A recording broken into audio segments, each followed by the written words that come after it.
go live. Hello, everybody live on Facebook. I don't have to click anything now. No, you don't have to click anything. You just have to wait. Right, Simon, you're in control for a couple of minutes before we go live. Okay, mate. It's already come up on Facebook, so that's good. I won't be a minute. Okay, mate, no probs. Evening, everybody. Don't know if anybody's watching because I can't really see the comments. If you are watching, let us know, and I may be able to pick them up. Hope you've had a good week. Friday comes around quick. Been out and about. We've got a very good guest tonight. Can't wait. Neil Storey's agreed to come on. What this man doesn't know about Essex, Norfolk, London, the paranormal, Jack the Ripper, Dracula. I can go on and on and on and on. Absolute fantastic guests. So if you've got any questions, fire them over. We've already got a couple from Kim ready to go, so all good there. Can't see any comments come up, and he did tell me that I would, but I can't, so I don't know if I'm just plodding away to nobody, but that's nothing unusual for me. Event coming up fairly soon. It's next week. Wow. Gone quick. So, yeah, next Saturday we'll be at Wolf Abbey. Around about this time. Probably just starting, so. First time we've ever done it. Wolf Abbey Town Hall. Right, I'm back. I can't see any comments, so I don't know if anybody is on. Why have you got, see, what have you pressed? Click your comments down the side. Are you on large screen? No, I can't see any, mate. If you've got Dana Smith is joined us. Hello, Dana. Kim is there. We've got 17 people waiting. Hello, guys. Yes, we will be having Neil Storey on around about the 8:30 mark. On the comments. There you go. See, everybody's joining us. Hello, Heidi. Hardy. Hoody, ho. We just got one more minute and then we'll be going live on Pulse Talk Radio, guys. So sit back, just wait for our broadcasters to load up, wait for it to tick over. It's always the longest couple of minutes. Sorted everybody out. Me nanny's watching tonight. No panics tonight. No panic. Hello, Nan. Hello, Mum. So please, obviously, guys, get your questions ready. We'll be talking a little bit before then. Around about 8:30, we will be going live. No, we won't. We'll be going live in about a minute, under a minute. Yeah. I get that bit right, won't I? Right, let's get ready to go, Domino. Let's get ready to go. Here we go. You ready, Simon? I'm ready, mate. All good. Everybody in the chat ready to go? Let's go. Ready? Mrs. Ollie's joined us.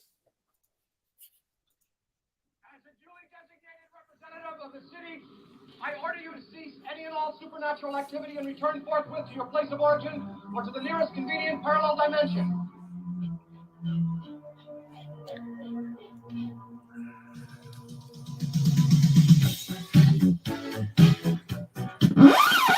Whoa. Just hold up 1 minute there. It's not who you're going to call, but it's who you're going to listen to. And if you ain't afraid of no ghost, stay tuned for the EGH Paranormal Talk Show. Good evening, guys, and welcome one and all. It's Friday, the 18th of March, 2022, and you are listening to the EGH Paranormal Talk Show, live and exclusive on Pulse Talk Radio. And I'm joined by my wonderful co-host, Mr. Simon. Are you there? I'm there, mate. All good. How are you? I don't think I should have given it that much of a big intro because it's made my throat go very tickly and I can feel that the coughing fit may happen at any moment. But hopefully, if I have a sneakily drink of water, it will just slowly take that away. Good. Well, I hope we're live on Pulse Talk Radio. Hi, Julie. Everybody, welcome, one and all. So let's start off, guys. Let's start off by just saying around about 8:30, Neil Storey will be joining us. He's a historian. He's based in the Norfolk area.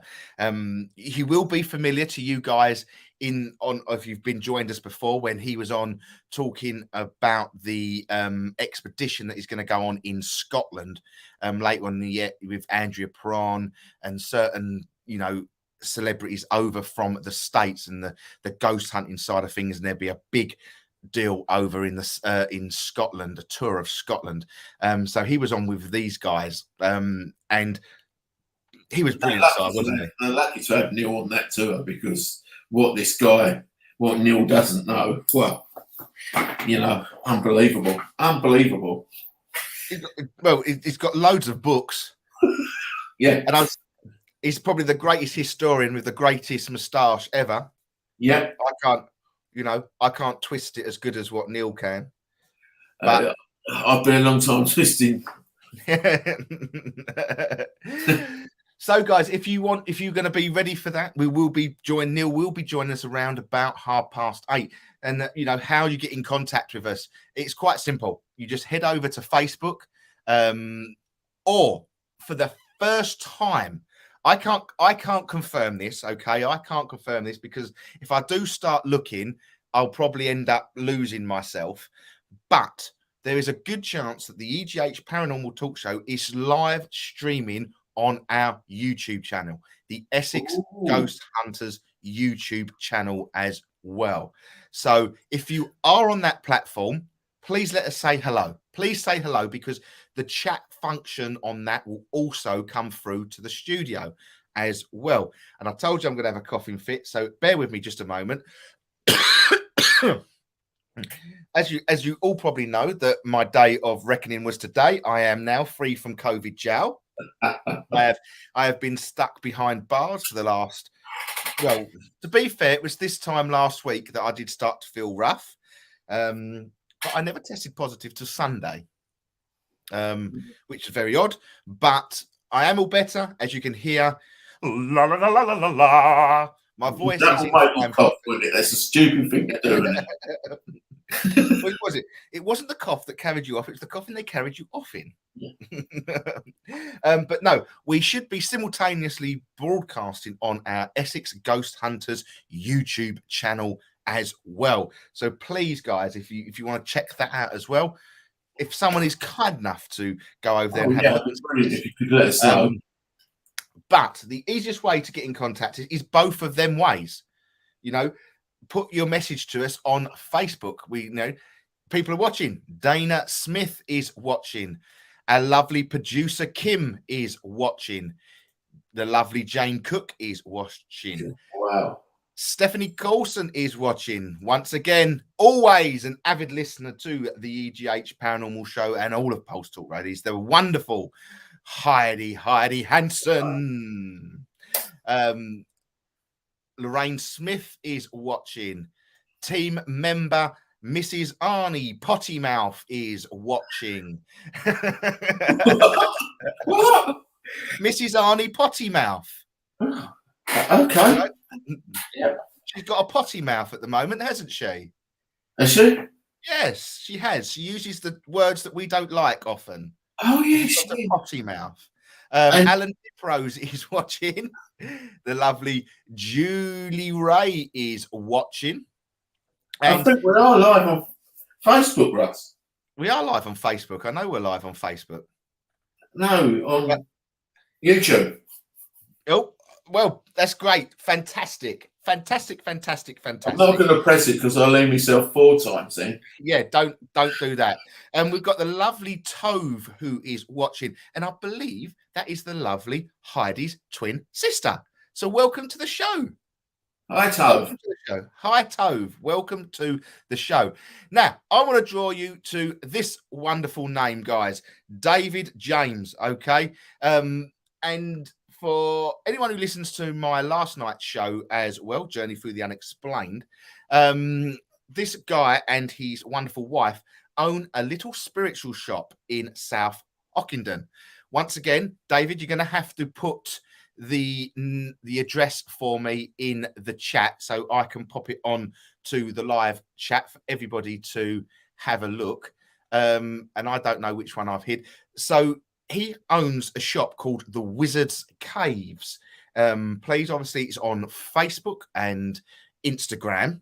It's a little spiritualist shop. It's got all the little bits. It's got little statues and everything that you could want from any little shop. So anyone within the Essex area or coming for a day out in Essex, please head to the Wizard's Caves. Now, and if you can't get there, please, honestly, follow them all on social media. That would be great if you could. Kim, Thanks, I haven't. I've got to just go for that. Thanks, Mrs. Arnie. The number to call in on is 07944. No number for tonight. It's not active at the moment. Bad, Mrs. Arnie. Bad, Mrs. Arnie. Not active for tonight. Bear with me a second and I'll see what I can do. But at the moment, we do have no mobile number. So please bear with us on that one. On info@essexghosthunters.co.uk. Yeah, you can email us. It'll go bring, and you'll hear it. Okay. But there is no number just for a minute.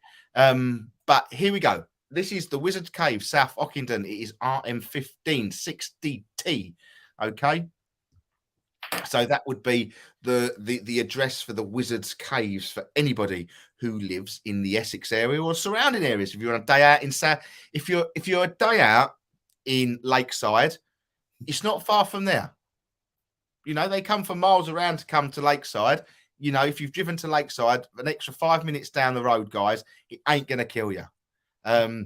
We might pop in there ourselves tomorrow, Russ. Well, that was the plan, wasn't it, Simon? On our way back tomorrow, there's a good chance that, David, you'll see me and Simon popping into Mora to come and have a look.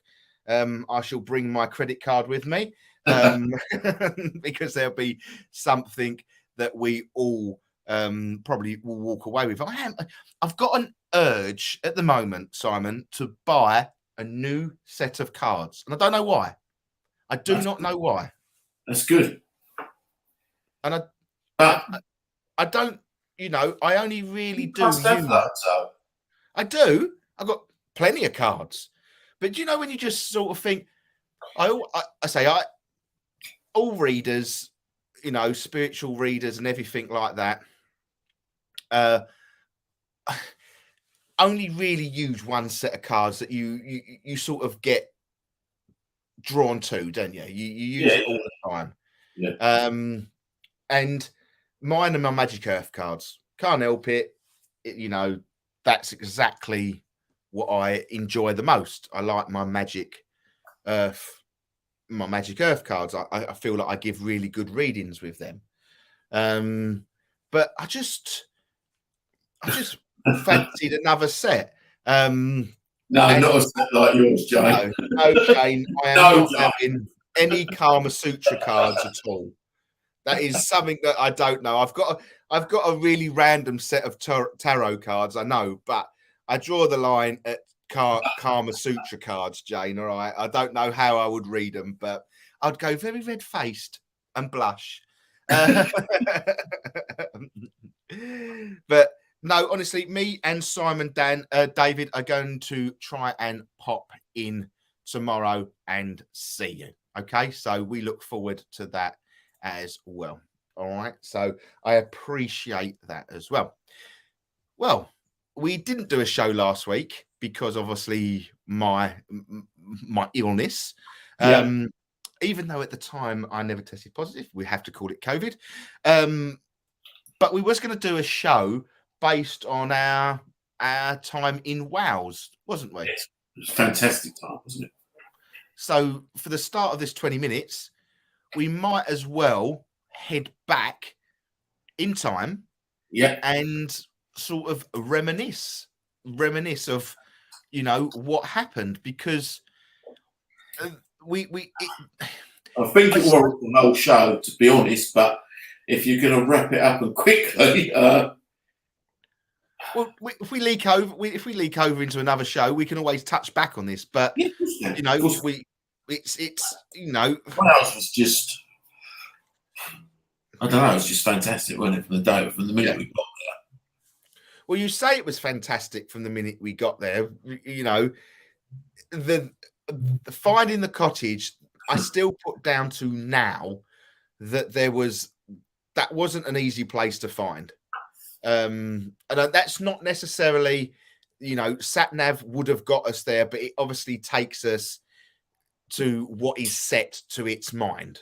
You know, you can't, if the directions by the lady that was, you know, that was just a little bit more better, we would have found it a little bit more easier. yeah, but then it wouldn't have been such the adventure you had getting out to a remote farm, knocking on somebody's door, would it? Where is the adventure not doing that? Knocking on someone's door. There's knocking on someone's door, Simon, and there's knocking on someone's door that is something like out of the Amityville Horror. Okay, me and Maz didn't know if we was not going to come back or not. It was very, very, very a very strange knocking on someone's door. Now, when I suppose that neighbor was probably a mile is the way the crow flies. You know, it was probably parallel because we went up the boat. Obviously, we went up to, if you look at the house, to the left-hand dirt track when we should have gone up the right. It must have sort of breached itself at some point. But that was at the start of it. And that probably threw me as much as you know, obviously in Wales, locking gates and getting out to open gates and things that the hills have eyes. Yeah. Yeah. Definitely. The hills have eyes. We were going to lock the doors when you didn't come back. Yeah, we were. You know, that was probably how I felt knocking on this door. And we finally find the cottage. And bearing in mind the cottage that we had was immaculate. It was stone floored. It was beautiful. Little bit cold.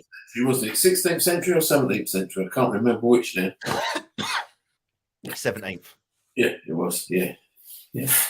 So, you know, and as soon as we walked in there, you know, we had just a real eerie feeling straight off the bat, didn't we? It was quite eerie straight off the bat.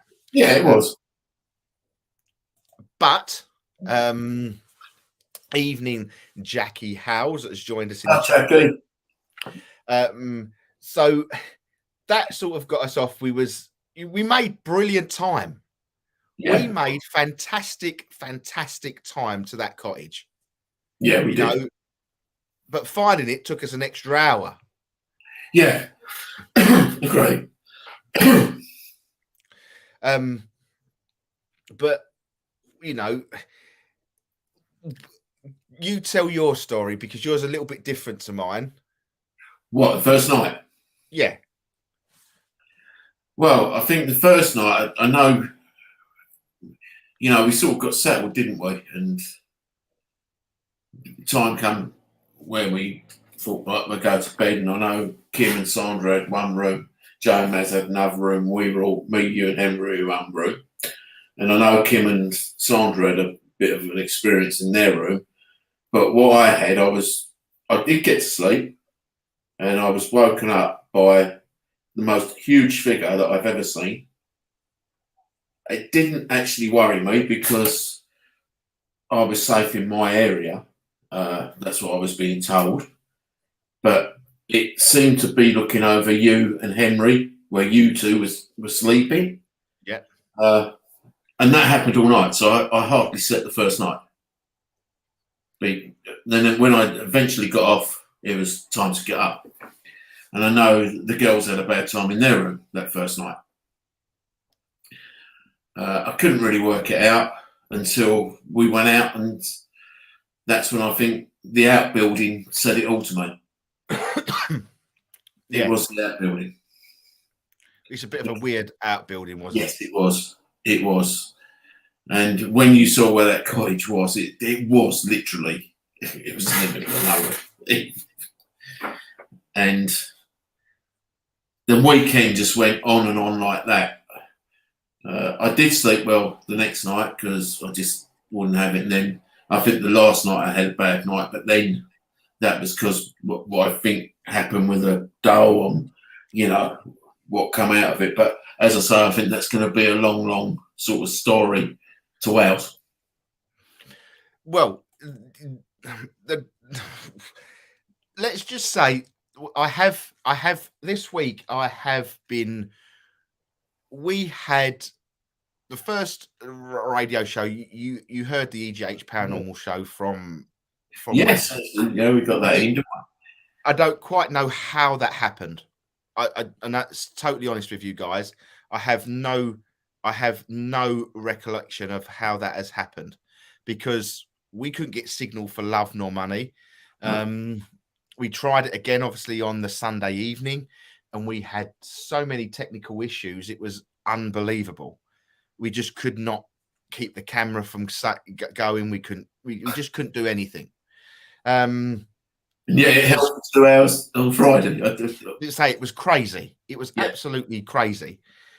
Now I've sort of been dipping in and out the footage all week, seeing what it was like, and to put a sort of episode together, it's going to take me quite a while, guys. Okay, because it really did sort of, we thought we had it, then we didn't have it, and then we went off and it come back on again, and it, so there's a lot of patching I've got to do, and probably got to do a bit of an intro sort of to feed you into where it all starts. But we just started off like we do, and it was what would you say? We like we just normally do. We just do a séance. That's all we do. It's all we would do. Yeah. But it never really worked. When I say it never really worked, I think it did, though. In a strange way, I think that seance did work. And it was working. It was working before we actually did the seance. That was the strange thing about it. Yes. Yeah. Yeah. It was, but it's not a it preempted what we were going to do. Yeah. Yeah, I do. Yeah, but when I talk, when we talk about seances and things like that, it wasn't a seance that we would normally sort of do because, we would call the energies forward, bring the to the house and things like that, and make sure it's protected and all this, like you normally do. And normally it would sort of be quite strong. We would have energies come round, you'd hear things, you would see things, but that didn't happen, so to speak. That never happened like we would normally. And watching the footage, we literally had to break the seance for things to happen. Yes. So my question is, I know we haven't got much time, but maybe that, I will warn you guys that the actual video is very heavy on language. So there will I may have to do 2 edits, one without the language, one with the language, because even though that it meant something, it played a massive part in the story of the language what was used. And when we talk about sort of the demonic side of things, that language is around that sort of, that is, and one particular word was used quite a lot within that, which is unlike us. Yes. You may get the odd F and Jeff, which is normal, but for the words that were coming out and things like that was just a bit different. But I We will get that video, but it will take a while, okay? Because yeah, it's going to take a while. I would imagine, Russ, because it did go off on rabbit holes, didn't it? It was going everywhere at one point. It was going everywhere. And the worst of it all, and when I say worst of it all, it was when you see, I suppose, when you see friends in ways of they've never been before, that is where it was very hard to take. Yeah. Really, that was, for me, that was the hard part of it. It really was. Oh, what was that? Something's just gone beep. Well, I think Neil might be joining us in a minute. So if that's the case, I'll be cutting to an advert break in a minute, but we'll just wait because I can't see his face just for a minute. But is what, that is what the hardest part for me. When, look, Paul, when I say there was language, this is language like no other. Okay. It was very odd. Yeah. Very, very odd. But I did refrain from using it. Pardon? I did refrain from using it. I said it in jest. I never said it as meaning to. I only said it in jest, as a joke, as a jest joke. But during that seance, it started as a joke, though, did it? It didn't start as a joke. Yes. I'm not sure how it started. When we was in jest, that's how it all started. But during the seance and during when things was happening, that is when I used it as the issue. Yeah. I used that word as the issue because then I clicked why that word was so pronounced. Yes. I knew at that point why we had to use that word. Well, we all hate that word, but it was elevated its level to communicate with it. Yeah. And that's, I do feel that was pretty much how it would go. And even on, I think it was Monday before, I was told to take the cleansing kit. Now, I never take a cleansing kit. Yeah. Never. But I had to use it. Yeah, you did have to use it. There was no doubt about that you had to use it. That is the most, to be fair, it was probably the most hardest I've had to work over probably the last year or so. Probably so. Good job. Yeah, it was a good job. I did get you right. Say we will do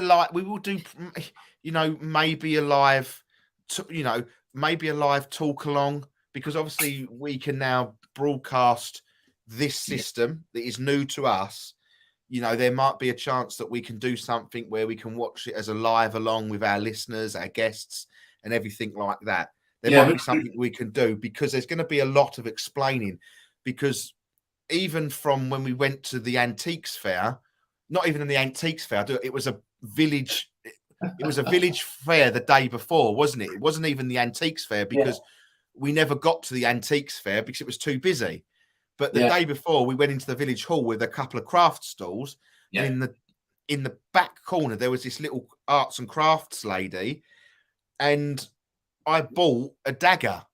I don't know why, it just looked cool to go on my shelving unit. And even that played a massive part in it for some strange reason. Yeah. Perhaps, what we didn't try that night was Jay's mouth organ. That was the thing. That was the thing. So I've got the coughs now. I do apologise, ladies and gentlemen. But, you know, if I can blame COVID for one thing, it's this. But no. But yeah, I think perhaps we should have a few more of the team on when we do this, because I mean, I didn't know what went on in some of the rooms. I didn't know what happened between with Kim and Sandra on the last night where you got pulled to help them. You know, just little bits that you tend to forget. Yeah. Julie Ray, we did not need a devil call. We certainly did not need that devil call. There was no need for that devil call at that point. So that was but it was very intense, very, very intense. Probably one of the most I can probably understand, you know, if the technology was pulling us from, what would you say? How would you say it? Going live that night, because I don't think it would have coped.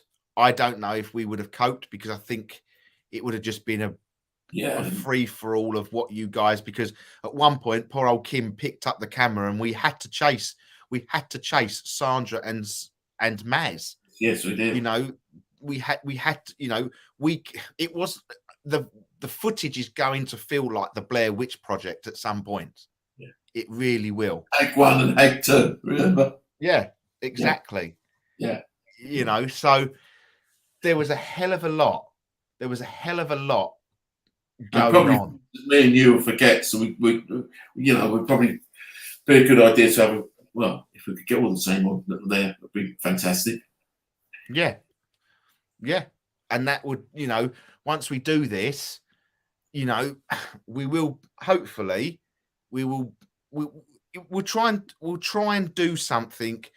Obviously, I don't know if the language is going to be an issue on Pulse Talk Radio. It probably will, because I think there was quite a lot. Yeah.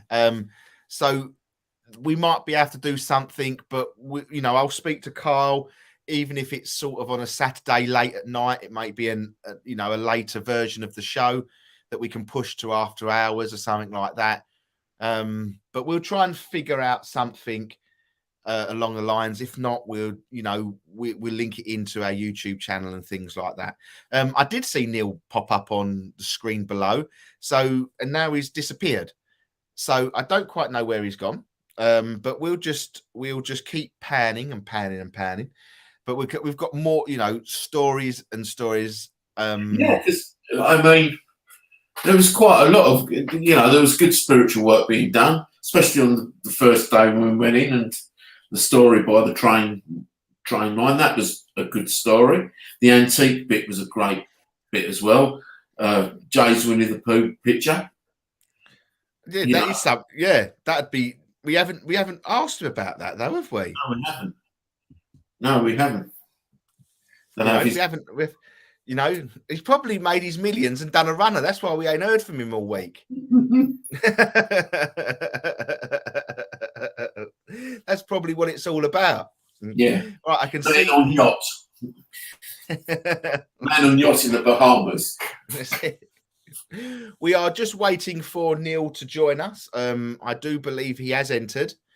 So hopefully that his live stream will pop up. Is what we'll do just for a moment is we're going to cut. Obviously, it's past. So everybody that is on Pulse Talk Radio, we'll be back in around about 10 minutes after we've played a few jingles, played a few songs, and hopefully we'll be live with Neil Storey. So guys, please stay tuned on Pulse Talk Radio.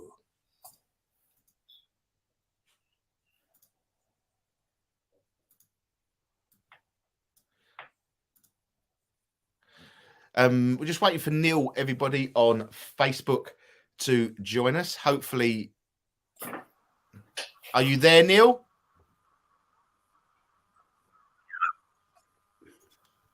Hello. Hi, Neil. You okay there? Hello, guys.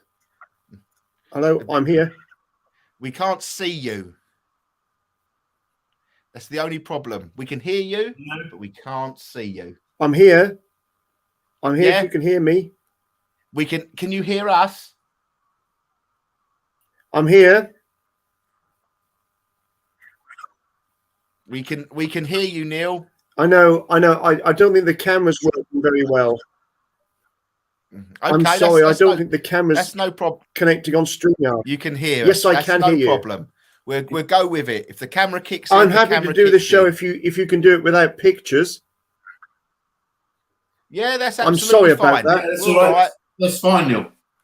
We That's great. I'm having a Clem Fandango moment. no Oh, clue. I can see both of you, and you're looking very chipper.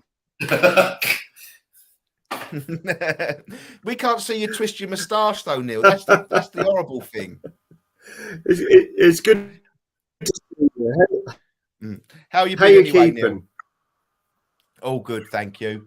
All good. We've got about a minute before we're back on Pulse Talk Radio. We're obviously broadcasting on Facebook and YouTube Ending up like as well. Metal Mickey. Pardon, Neil? We lost you a little bit there.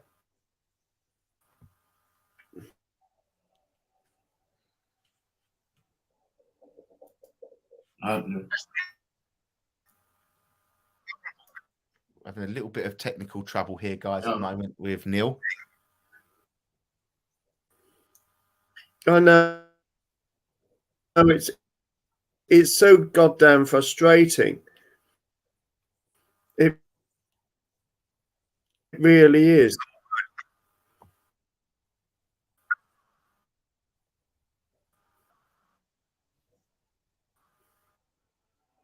Unfortunately, guys, we seem to be having some technical trouble with Neil at the moment.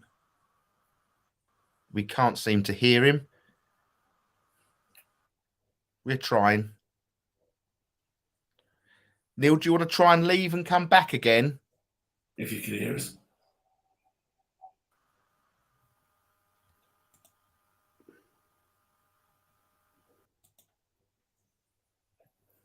He's obviously, I think he has. Yeah, we'll just see if Neil comes back in, guys. We are having a bit of technical issues, but please, obviously, stay with us live and exclusive on Facebook and YouTube. Well, I know YouTube is working, as you can see. Look, I put my own comment. Look, I said hello to myself just to make sure it was working, everybody. That's sad. That's sad. Well, I had to make sure it's working. Heidi's looking forward to see the video. Once it's done, I promise you.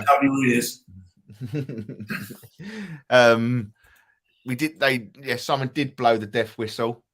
He did. Yeah, that's actually death whistle is also for calming spirit. Doesn't bring them always forward. It calms. Well, I don't think you calmed anything in that bloody house. I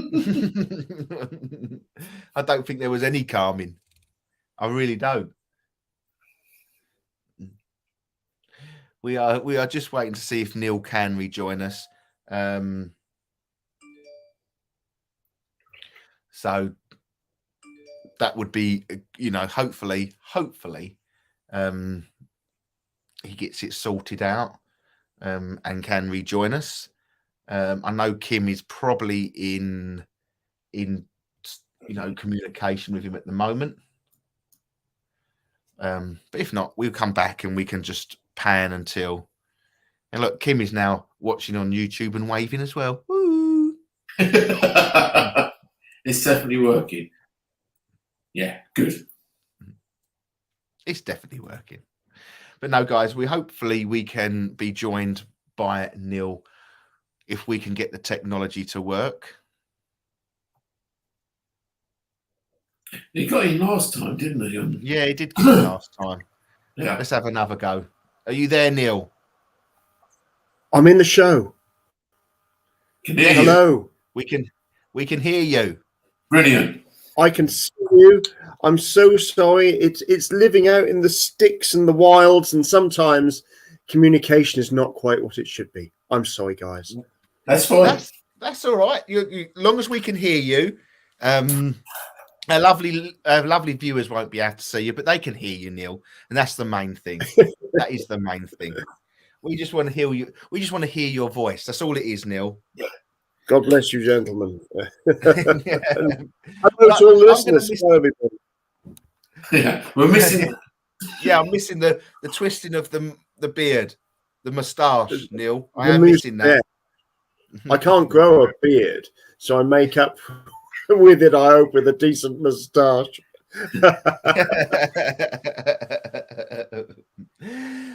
We've got about 1 minute 30 before we go live on Pulse Talk Radio, Neil, but we are All right. live on Facebook, just like last time when you joined us with Andrea and everything like that. So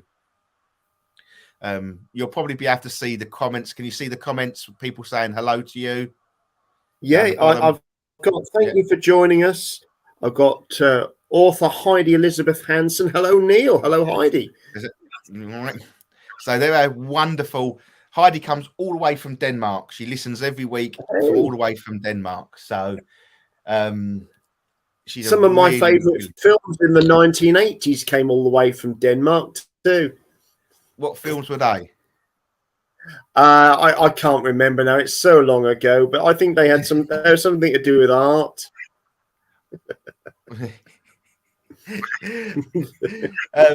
Well, we've got about 40 seconds before we go live back on Pulse Talk. Neil, I'll bring us out. So I got that one. Look, Si's face. Look, I got it. It's over my head. I'm too young, Neil. I got who's ahead of me on that one? I know. Right, here we go, guys. We're going to go live back on Pulse Talk in about 5 seconds, guys. Here we go. Hello there, guys, and welcome back to the EGH Paranormal Talk Show live and exclusive on Pulse Talk Radio, broadcasting around the world. And technology is sort of half worked tonight because we have been joined by the lovely Neil Storey. Welcome to the show, Neil. Welcome, Neil. Good evening, gentlemen. I assure you it's me, not John Culshaw doing a really good impersonation of me. The moustache is on. I'm feeling great after Festival of the Unexplained. Charged up, meeting some amazing people. It's great to be back on the show. Brilliant. Well, the last time you was on the show, you was on talking about your tour that's coming up around Scotland in the next coming months. Yeah, it's going to be incredible with Rick and Maria and the guys from Mysterious Adventures Tours. I know some parts of Scotland quite well, but as a journey as a whole, it's going to be quite a journey of discovery. There's also there's another tour that's already sold out from the Sisters of Hecate, and they want to have a look at some of the mysterious stories of witches and legends in Scotland. So, yeah, it's going to be quite a journey of discovery over late summer and early autumn. It does sound a really good trip. It sounds like it's going to be a real good crack. In some ways, it's a bit of a journey of a lifetime because there's places I'll know, but places that are really fresh. And still, my own work, my sort of projects I'm working on at the minute are taking me down some very unusual pathways because I'm published on crime history as well. I've always had an interest in kind of Jack the Ripper, 19th century crime and punishment, and it's all part of the sort of social history story. But it's taken me down a pathway now which goes into the 20th century, and a new book which is looking at murder in the blackout. A lot of people don't realise, because it was pretty much hushed up during World War II, that when we had our blackout from just the first day of war, really. In fact, on the first day of September 1939, a couple of days before, when we had the evacuation of children to the countryside, they were all expecting to see the lights because they were sent to the seaside, a lot of them, and it was the first day of the blackout. And certainly from the outbreak of war, we've got our towns and cities and streets are plunged into darkness in a hope to foil the enemy raiders that they expected to come. Well, the enemy raiders didn't really come until the following year, and until they were close enough to raid us effectively from France. There were raids out at sea, you know, that mine-laying missions and stuff. But what happened at home? Well, there's more people killed on the roads because of road accidents in the blackout, and there is a mini crime wave because people thought, you know, I'm going to have a little bit of a go because it's now or never. Everywhere is pitch black. I can appear out of the darkness, I can commit a crime in the darkness, and I can run away in the darkness. So it takes you down some unusual passageways. But the story that's really captured me through all of that actually took place as the sun was setting. And it's associated with the villages of Quinton. There's Lower and Upper Quinton in Warwickshire. And I no doubt there will be a number of listeners, they will know instantly of the story I'm going to just hint at here, that it's on St. Valentine's Day in 1945, when an elderly countryman, a village man by the name of Charles Walton, was found horribly murdered. It's actually in a field. He lived in Lower Quinton, but his body was found in Upper Quinton, and his neck was pinned to the ground with a pitchfork, and it was slashed across with the hedging hook that had been used to lay the hedge that he'd been working on all day. And people believed it was the murder of a witch. And although the local police managed to get on with their inquiries, they didn't get very far with it. And even Bob Fabian, and some of the listeners will remember Fabian of the Yard, the TV series. Robert Fabian was a legendary, a real Scotland Yard officer. Tough man, a hard man. He looked more like a professional boxer, a sort of retired professional boxer. But he was a very canny detective. But even he could not break the case. So, and it's in his memoirs. It's an incredible story. So what happened to dear old Charlie Walton in 1945? Now, I'm not going to say I'm going to solve it. I'm not going to say I've got secret information I haven't. But what I want to do is maybe cast some fresh eyes on the case files and see if we can get any further down the road. Sounds fantastic. It sounds amazing. You know, obviously you can see some of the comments coming in here. Simon's put, sounds amazing, Neil. And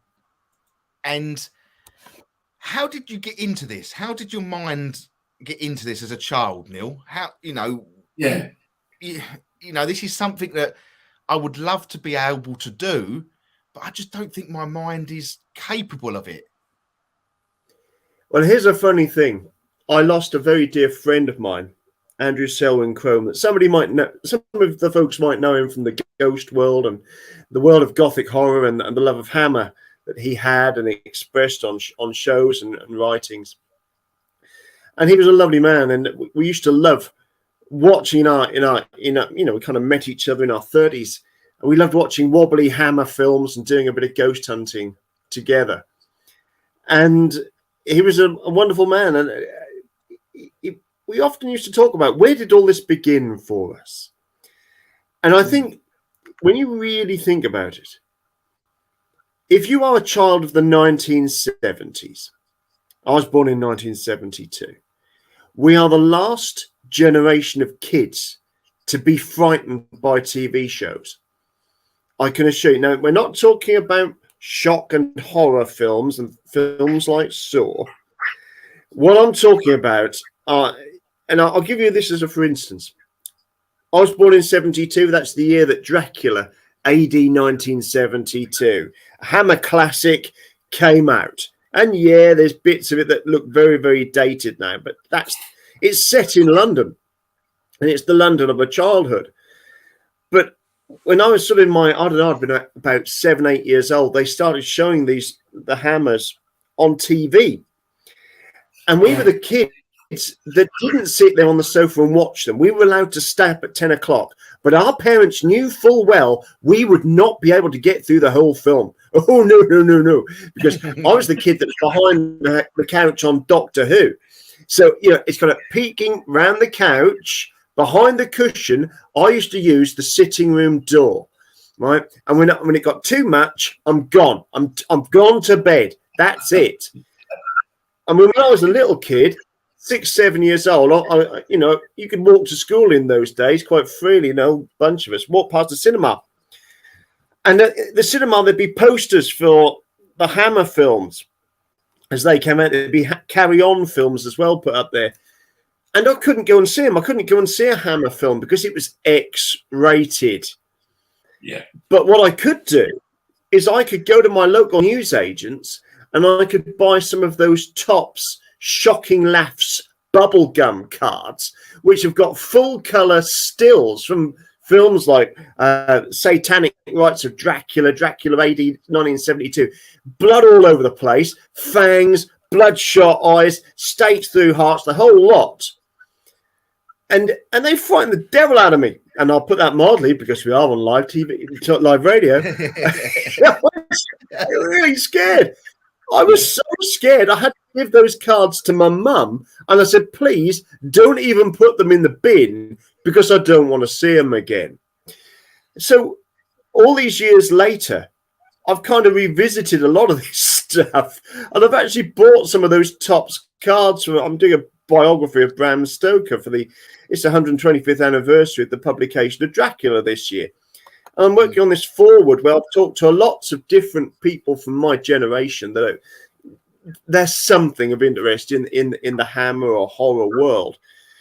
And I've said, you know, what are your memories? And they're all very, very similar. We remember the cards. We were frightened by the cards. We looked through banisters. We looked around doors. We looked over cushions.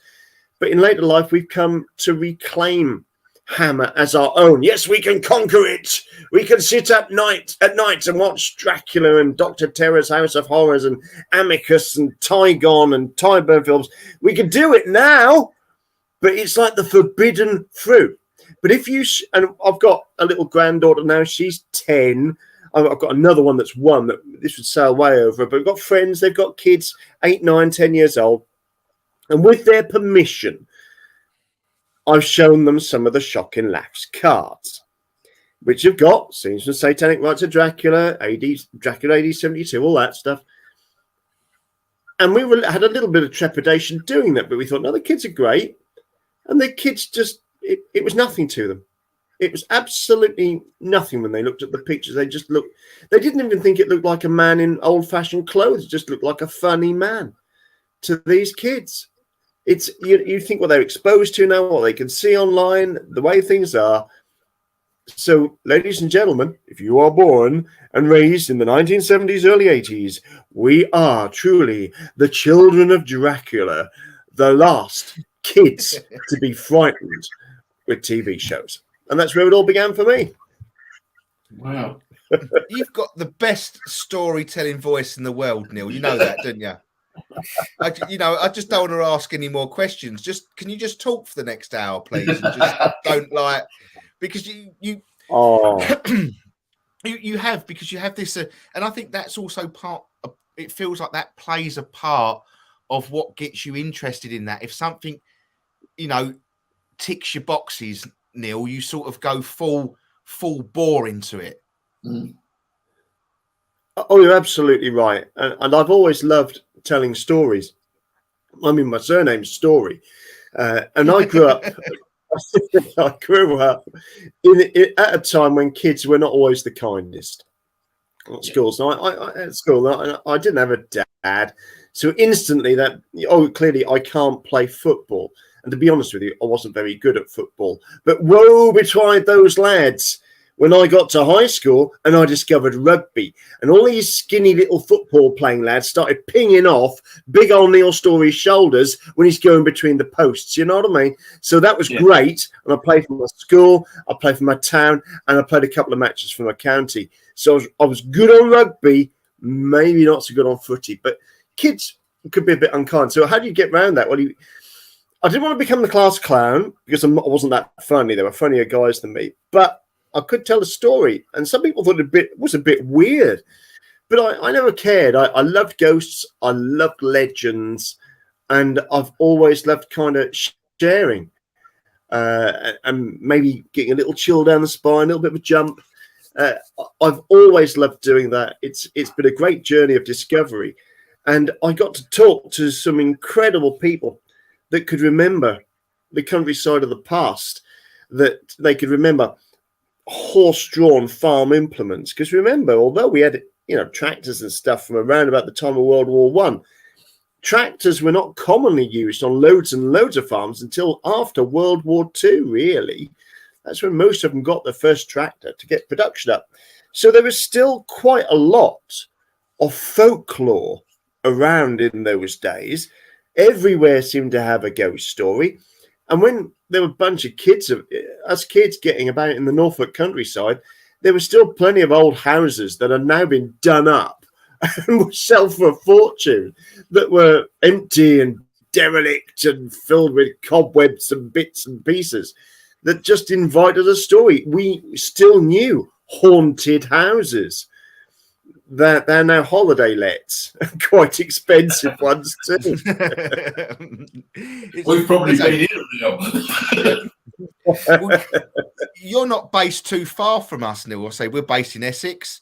You're sort of a couple of hours away in lovely Norfolk. I think it's the best part of, you know, the southeast by a long way. You know, east of England, whatever you want to call it. I think it's absolutely brilliant.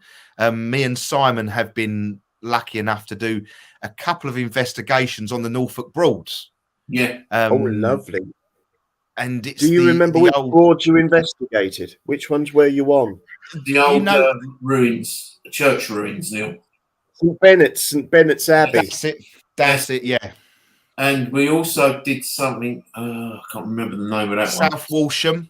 South Walsham. Oh yes, the twin towers of the church, or the two towers church. There's one ruined, and now the old ruin is gone, but you just see the footing of it. But yeah, there were once two towers of churches there. It's got a great history. And of course, Charles Sampson that wrote Ghosts of the Broads, it's a classic. For those of us that kind of grew up in East Anglia, the Jarrell's book, if people are not familiar with it, had a real human skull on the cover of it for the generation of the 1970s, which was lit from the side with like a red lamp, and it's in a monk's cowl. And just behind that is this image of St. Bennett's Abbey. And so that it was a spooky, I mean, if you think about it, when we were kids, the number of books that had spooky covers on it, things like Carrie and Slither and The Rats by James Herbert, they were all horrific covers. Sort of frightening stuff. But St. Bennett's has a certain magic. Sampson, I think, who wrote the original Ghost of the Broads book, that dated back, although it was redone in the 70s, dated back to the 20s and 30s. They are just stories, a lot of them. Ernest Suffling, that wrote Ghosts of the Broads, there's a bit more meat in his tales. But I like the Broads. I think they're a spirit-filled area. And for me, the greatest of all the stories associated with the Broads are what were known as Highter Sprites. In some parts of the world, East Anglia and thereabouts, they're known as Will-o'-the-Wisp. They may even be in other parts of the country. But some people say they're like a marsh gas that manifests in an orb and floats around. Sometimes people say they're sort of glow moth or glow worm of some description. I don't know. What I know is that the old boys that I used to talk to used to say that if you see the Highter Sprites around, these little lights in Broadland, do you be careful, boy, because they'll lead you astray if you're not careful. They used to say that they were, at night time, they were mischievous. They were the ghosts of those who had drowned on the Broads over the years. Some even used to say that they were in the days, sadly, when there were many, many unwanted children. Sometimes an unwanted or stillborn child would be taken to the Broads and, in a weighted cover, dropped under the water. And it's a very dark part of our history, but that did happen. You've heard of baby farmers in the 19th century. Well, in those times, it could well be that, you know, if you live in the country, there was a different attitude towards animals. If a child wasn't wanted, the child could be disposed of. As sad and tragic that is. And so their little spirits would become these Highter Sprites. There's a story in Thurleton of a wherryman by the name of Joseph Bexfield in the early 19th century, and he ignored the warnings of the Hyder sprites that were out one night. He wanted to walk across the marshes home. They led him astray, and he was found drowned in the water a few days later. And they didn't like the fact that he'd died by some sort of, they said, has he been led astray? Has he been bewitched? And so he was buried on the side of the church which is always in shadow. It's still consecrated ground, but they weren't very comfortable about the way he'd passed away. And you'll hear that kind of story again and again on the Broads. Did you ever get to Hickling? Hickling Broad. Yeah, I think I have been to Hickling Broad, but I don't know if I've investigated Hickling Broads. Well, that's an interesting one. In a nutshell, it's supposedly haunted by the ghost of the drummer boy, whose name is believed to be Josiah Sadler. He was in the Napoleonic Wars. He tried to associate with this very attractive local girl. Her father didn't want him to have anything to do with her. And so the father said, right, you can court her if one of you stands on one side of the Broad and one of you stands on the other. And that's quite a big old Broad, the Hickling Broad there. But unfortunately for the girl's father, it was a dreadful, dreadful frost. And so the pair of them could put their skates on and meet in the middle of the ice. And very nice that all was too. But one night, when the ice was getting thinner, she didn't want to cross the ice, but the drummer boy, she could hear him drumming his drum, and he'd always wear his smart uniform, and he's coming across the ice towards her, and there's a horrible crack, and splosh, he goes through under the ice, and poor old Josiah Sadler is killed. He's drowned, bless him, the drummer boy. But it's said that on Hickling Broad, his drum can be heard at night. And I've spoken to a number of people that thought people were larking around quite late at night. Maybe they come out the ferry boat nearby and they walk along the visitors' vessels, drumming their fingers on the roof. But I don't know. I've met too many people that have spoken of hearing the drumming at some very odd times of night. So maybe there's something more to the drummer of Hickling Broad. Yeah. I've got private messages coming in, Neil, all the time saying we could listen to your voice all day long. You know, I'm not the only one, Neil. I'm glad it's just such, you can tell a real, and I'm not saying it in a disrespectful way, but your storytelling is fantastic because I'm in it. It's a pleasure, gentlemen. You know, I can't help but sort of get lost into the story and thinking, I'm sitting here and thinking, I'm sure I've been past Hickling Broad, and you said it was near the ferry boat inn, was it? Yeah, I've eaten in the ferry boat inn. Yeah. Yeah. So it's a nice place to stop. You know, sorry, Neil. It's the nicest way to go ghost hunting. Yeah. It's the nicest way to go ghost hunting is when you can stop off at a nice pub, have a meal and a pint or two, and stay warm, and maybe have a little wander around in safety at night. But I'm normally on a boat. I normally hire, we're normally on a boat, and we, have the weekend there. And there's been a couple of times there was up at the Stalham end, where you sort of up by the boat you're yard. getting towards Ingham. Yeah, that's it. Where we stayed on this little sort of, I don't really know what it was, jetty, so to speak. And I tell you what, I didn't want to look out into sort of the forest area next to it. And I can't help but think that it may have been these, is all I can imagine. It was like little red dots jumping around everywhere outside, like little orbs. And my mind went straight to them hyper sprites. Did you say, Neil, was it? Hyper sprites. Yes, that's what you've seen, my friend. You've seen them. Well, that's where my mind went. As soon as you started talking, I'm thinking, I've seen, if they're like little red And I won't say they, normally like when paranormal investigators get out there and we see sort of like two red dots in the bushes, it's a red devil coming towards us and things like that. But they wasn't two together. There was loads of little red dots everywhere. Yeah. Yeah. Well, they sometimes you'll see something that looks almost like a lantern-sized orb. Or sometimes, apparently, there's lots of them because tragically, so many babies were lost on the Broads, and many people died working on the Broads over the years. So there are many, many spirits, many different sizes, and how they manifest can change too. But you see people like M.R. James, who really is Britain's father of the modern ghost story. He wrote of Whistle and I'll Come to You, which is based on the story of these Highter sprites or will-o'-the-wisps, the idea that you could summon them by whistling. But you beware, if you whistle them over and you've got an oil lamp in your hand, like a hurricane lamp, they can come over and they would get in amongst it and they would actually pop the lamp glass as well. In Broadland,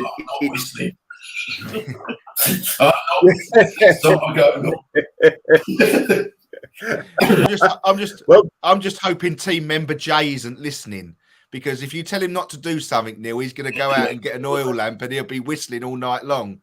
So I'm dreading it if he's listening.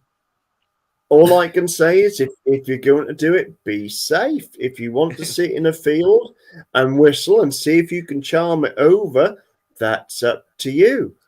But what I would say is if you, as we all know, if you attract the spirit world, you do it respectfully. Exactly. And see what happens. It might just hover around there. It might not pop the glass, or it might shatter it and catch you with it. So as we say in Norfolk, do you be careful, boy. But you see, I'll tell you a smashing story about Ingham. It might be my old friend, and this is confirmed. There's plenty of people in the bar the night this happened. It would have been the late 1980s when Keith Fiddy, he's a dear old boy, still around, Keith. He owned the Ingham Swan. A really good landlord back in the day, always good food.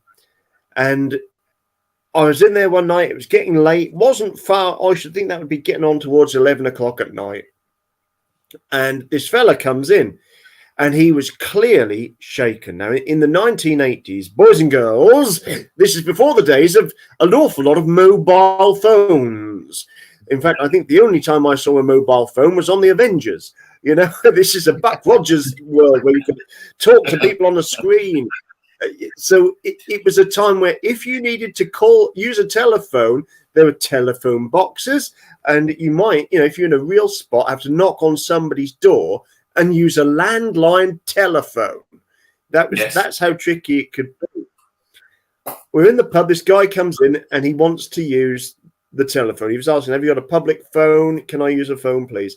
I think I've killed somebody on the road." And I remember Keith saying, "Just hold on. What have you seen?" He said, "Well, it was a misty night." And he said, "I was going along the road. I wasn't going too fast because the fog was down, but there was an old boy. He came out of nowhere. He was wearing a big old grey coat and a big old grey hat, and it looked like he was walking a dog." And he said, "I've ploughed right through him." And apparently Keith had heard this story before a few times. He said to this fella, "Right, did you hear him go thump on your bonnet?" And the bloke calmed down, and he suddenly said, "No, I heard nothing." Keith said, "Did you see him actually bounce off your bonnet, or did you drive through him?" And this fella had to think, and he said, "Well, I lost sight of him when he was halfway through the bonnet." And that's what haunts the road just out the Ingham Swan between Stallingham and Ingham. This old boy, he's thought to be quite an old ghost. He's been around for hundreds of years, but he walks up the street with his little dog, and he's frightened generations of people. If you're on a horse and cart, the old horses used to shy. If you're in a car, of course, the car ain't going to shy. He's suddenly going to appear out of a mist You're going to think you've killed him. But no, you won't. It's the ghost of this dear old boy. Curious, huh?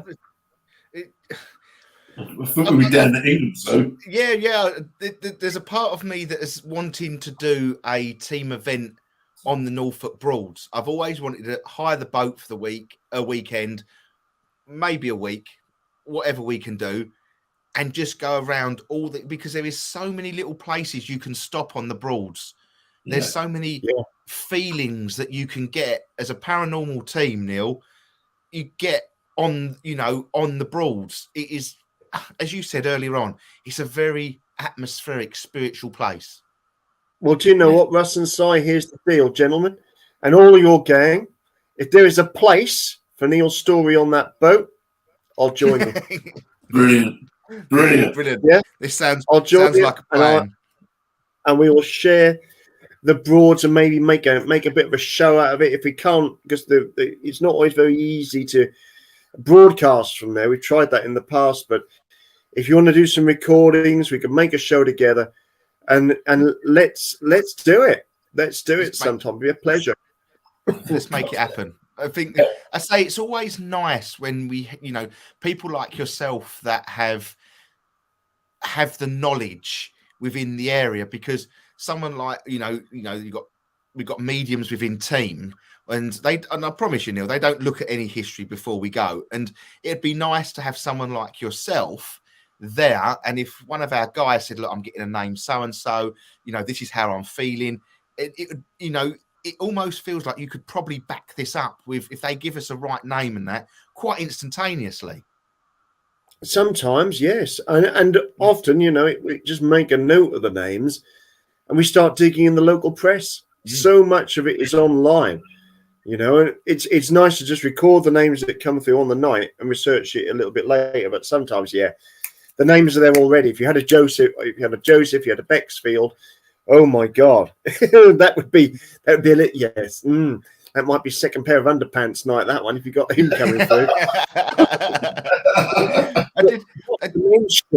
Not to mention this area. People often think that ghost fears are ancient, and all right, if you're born in the 70s, maybe we are the last generation. But in the 1830s, all right, that's a long while ago now, okay. But in the scheme of history, it's not.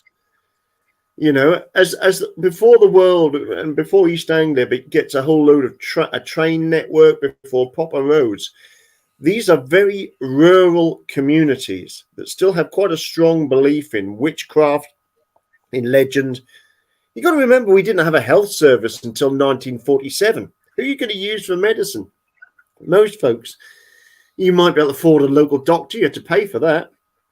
They still relied on hedge witches. Local women, it was only in the 1880s that they started training women in midwifery. Before that time, they were local cunning women. And I know that because some of my ancestors were the women that helped bring children into the world. They were the Hendrys and the Grimmers from a little tiny village called around the Whiten and Wells area on the North Norfolk coast. My great-great-granny was known as the Mother of Whiten because she brought most of the village into this world, not even half, most of them into this world. So with these beliefs in folklore, it made the beliefs in ghosts very strong. I mean, when Black Shuck, the devil dog, which is very much associated with the North Norfolk and East Anglian coast, it also appeared in Broadland. And local groups of villagers, if they believed that Black Shuck started manifesting, there'd be groups of them going out arming themselves with sticks and whatever weaponry they could to go and hunt the dog.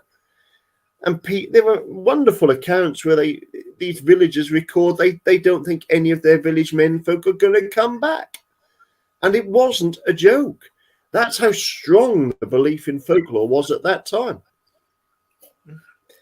So it's quite a legacy that we have to enjoy in Broadland. And I would I'd love to share that. As I say, that Samson's book, there's some tall tales in it, but my goodness, there's also some amazing stories to be discovered there. Mind you, one of my favourite tales relates to Ingham Church, Now, it's probably quite tall, but inside there, and I know that you've got some brilliant full-length figure knights in your church. There's places like Danbury down in Essex. Yeah. And you've got bits of Vikings nailed to doors as well. I think that's Hadstock, one of the oldest doors going. That's in your neck of the woods. But in Norfolk, we've got these wonderful full-length figures as well. And in Ingham Church, you've got Sir Oliver de Ingham. He's in all his armour. There's not a huge amount of him left, but just enough. You can see he's there. But Roger de Bois and his wife, they're laying on a big box tomb, and they're full length. And you can even see the fragments of colour still on them. Incredible. You can see their eyes. The story that one night a year, Oliver de Ingham comes to life, and he's on this box tomb, and he sits up, and all his stone joins together, and it becomes metal, and what should be flesh should be flesh. And he sits up, and he goes, ah! Well, you'd go like that if you've been laying on bloomin' stone for a year. He swings his legs off, and he walks up the aisle, and he touches Roger de Bois on the shoulder. And Roger de Bois, what was stone, and it joins together, and what should be metal becomes metal, and what should be flesh.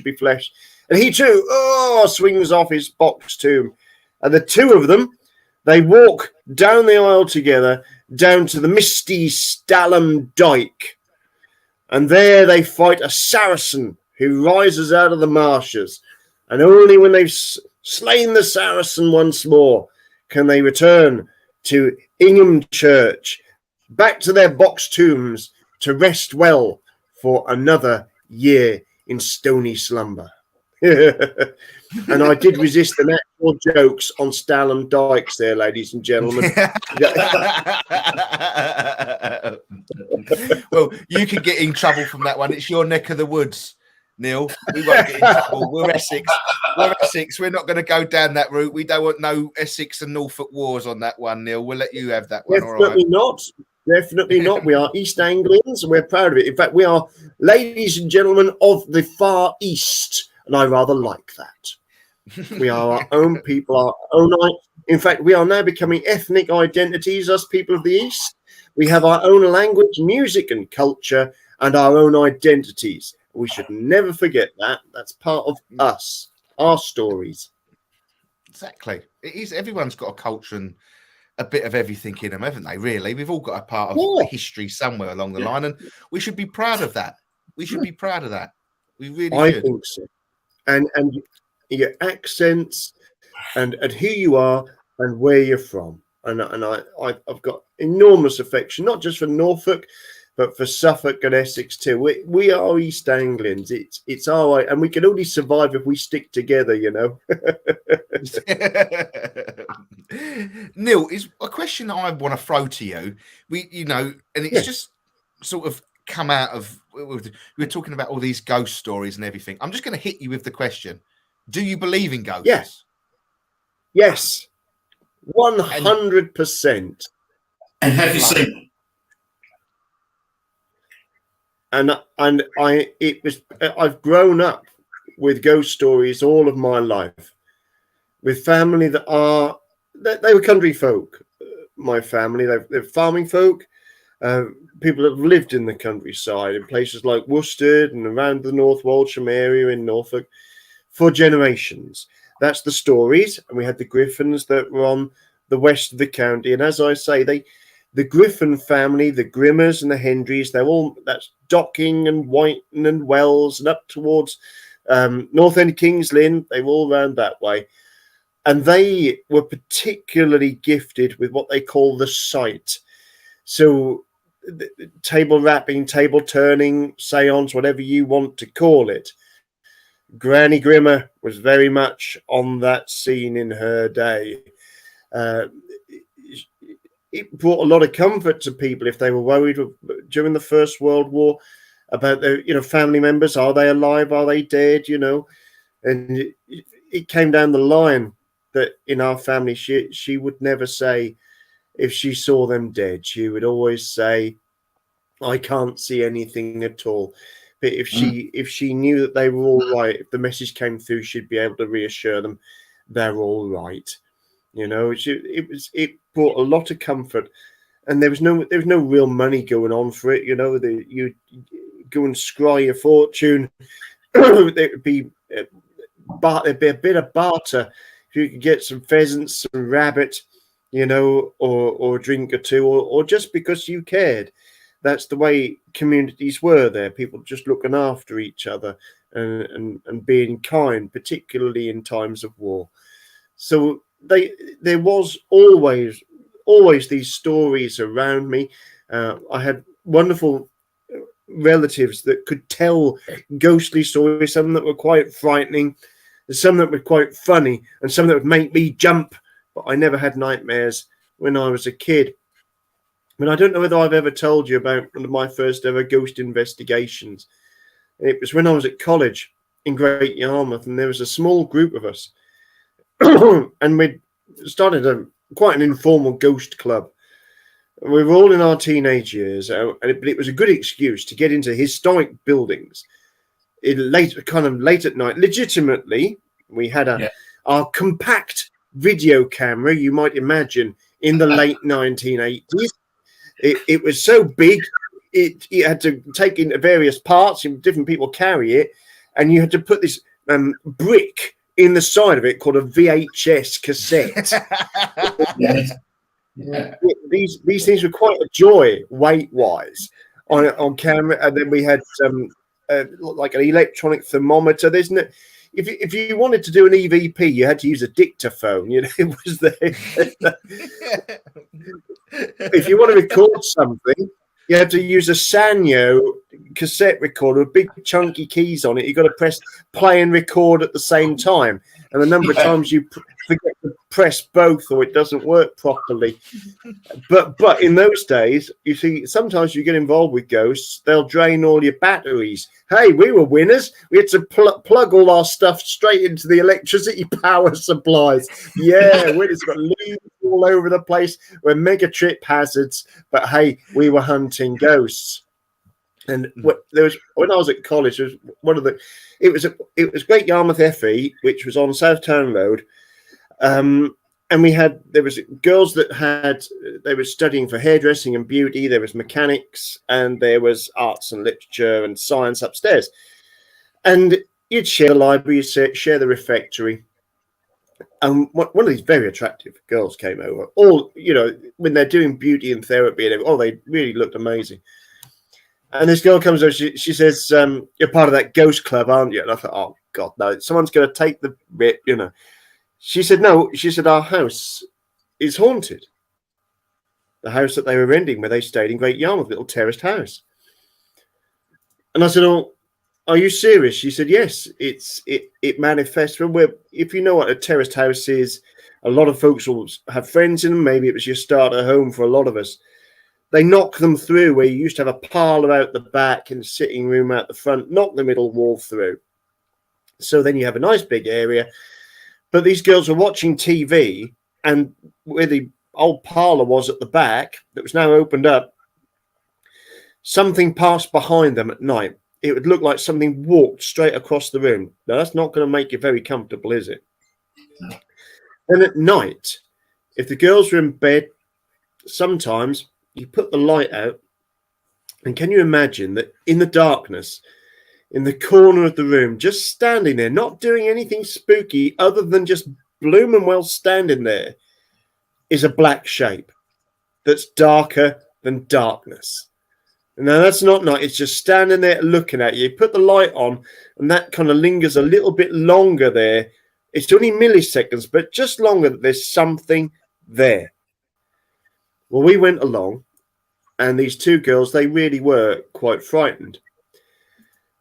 And we stayed through the night, and there was nothing that really went wrong, apart from in that magical chime hours that a lot of people will know about if you hunt ghosts, or if you like to write or work late at night at home.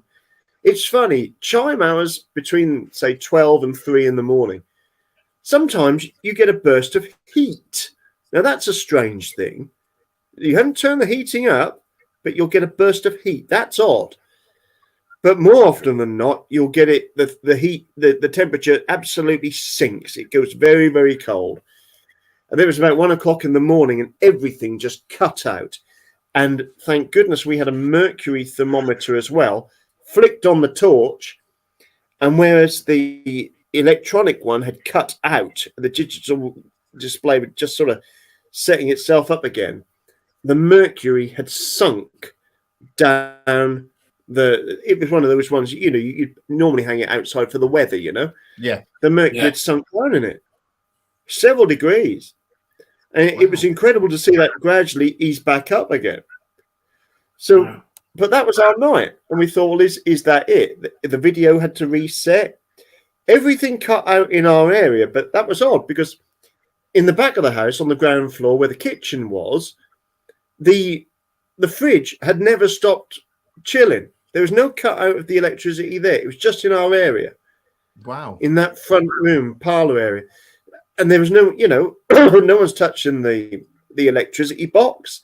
There's nothing shorted out because everything came straight back on again. You didn't even need to, switch anything on again. It just simply cut out. No power outages in the area. We checked it over the following days. Come the morning, when we were leaving, what it's like when you shut the door on these houses. A lot of them have a Yale lock, and you have to give it a bit of a bang. Yeah. It went bang, and then inside the house, bang. And we thought, what's that? What's that? Go back in. Now, my mate, everybody's outside. No one's larking about. My mate goes straight upstairs. I thought, thanks, mate, because I've got to go in the bottom room, haven't I? And I'm walking in there at the hall, and the feeling that everybody's, no matter how loving your family is, we can all have a row and have a disagreement, particularly in your teenage years. It happens. And when you've got to go back in that room with maybe your mum or someone you love, or your dad or whoever, even if you can't see them in the lounge after you've had the argument, they're sat there. That kind of atmosphere. And I walked in that room. There's no one in there, but there was a presence there. And there had been a row going on. That atmosphere, you could cut it with a knife. Now, there's a big dressmaker's dummy in the corner. And we thought maybe that had fallen over. Maybe the wind, when you shut the door, maybe that had caused it. No, it hadn't fallen over. And I thought, there's nothing changed here. What caused that bang? Now, that in a lot of these houses, these terraced houses, they do them up fairly cheap, and rent them out to students and stuff. And the doors are not solid wood. They're that kind of hardboard, that cardboard stuff in the middle of it. You ever seen them? You might have done. A bit like a cupboard door on the interior doors. And I don't know, the doors that I'd come in was flat against the wall. But, you do have a little look behind the door, don't you? You just do. Yeah. And I pulled the door forward and stuck it in the back of that door. The back of that door that we had seen all that night. There's a hefty pair of the girls' dressmaking scissors stuck in the back of that door. Wow. Absolutely no messing. They hadn't been there when we left. They had, how it happened, why, I don't know. The girls didn't go back in that house again. I tell you, gentlemen. I don't think I would. They got the parents, and that they were out. They were out. They got a new place the next week, thank goodness. I've never seen anything like it. But what is interesting is that in Great Yarmouth, there were a number of monasteries in that town. And years later, I was doing some work with the Great Yarmouth Museums. And we did a special exhibition about the monasteries of Yarmouth, where we did an overlay of maps of the old monastic buildings. And I think you can probably guess here, suddenly something in the back of my mind saying, oh, I wonder where this terraced house was. And oh, lo and behold, the monastic burial ground and the church burial ground associated with that monastery. Yeah, the terraced house was bang on the burial ground. Yeah. I tell you. Wow. I tell you, it was one of those cases where all of the pieces, it does take a while for all of them to fall into place. But I've never forgotten it. That was my first serious experience of the paranormal, I hadn't seen anything, I hadn't heard anything, but my God, I think that's a bit of a door opener, to be honest with you. I think it would to me. I think it would be to me. Yeah. That's fantastic. Simon, you got any questions for Neil? Yeah, probably loads. What's your favourite place you've investigated, Neil? Wow. Oh, favourite place. Yeah. I mean, there's lots. I tell you what, when you're investigating the strange and the ghostly, you meet some of the nicest people around. And when I was doing, I think that was second or third series of Help My House is Haunted, I had a cold call from the team because I tell you what, I really liked that team there. Yes. Jane Harris is absolutely stunning and wonderful and lovely. I've never met. Well, she is just a real kind soul. She's genuine. She really cares.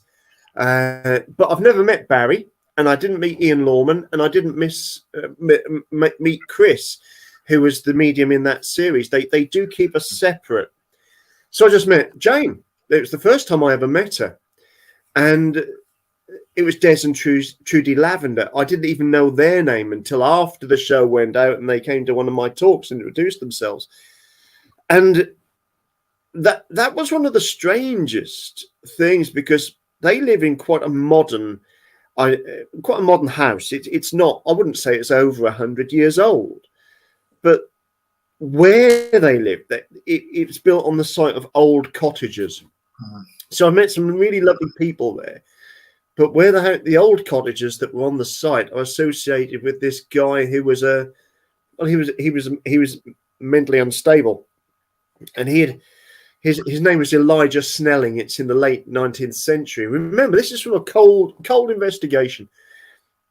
They were just told that they've got some unusual activity going on there, and I researched this from scratch, and it turned out that Snelling, because he was a bit crazy, had one morning said to his wife, "Oh, there's men outside here. They want to kill me. Look out the window." And she came and looked out of the window, and he stabbed her in the throat. Oh, But incredibly, she survived.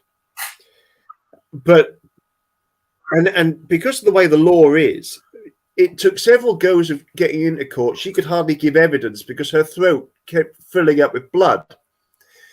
But he eventually got sent down for the crime. But because of the way the law was, she didn't divorce him, didn't think she could. So she had him back. But her mother said, "No, if you're going to have him back, you're going to come and live near us and we'll keep an eye on him." And of course, the mother reprimands Elijah Snelling regularly, and that pushes him over the edge. And so we have to go to this little place called Seamer Green. And on the site, we find the site where he kicked this poor mother-in-law to death and then dumped her upside down in a ditch.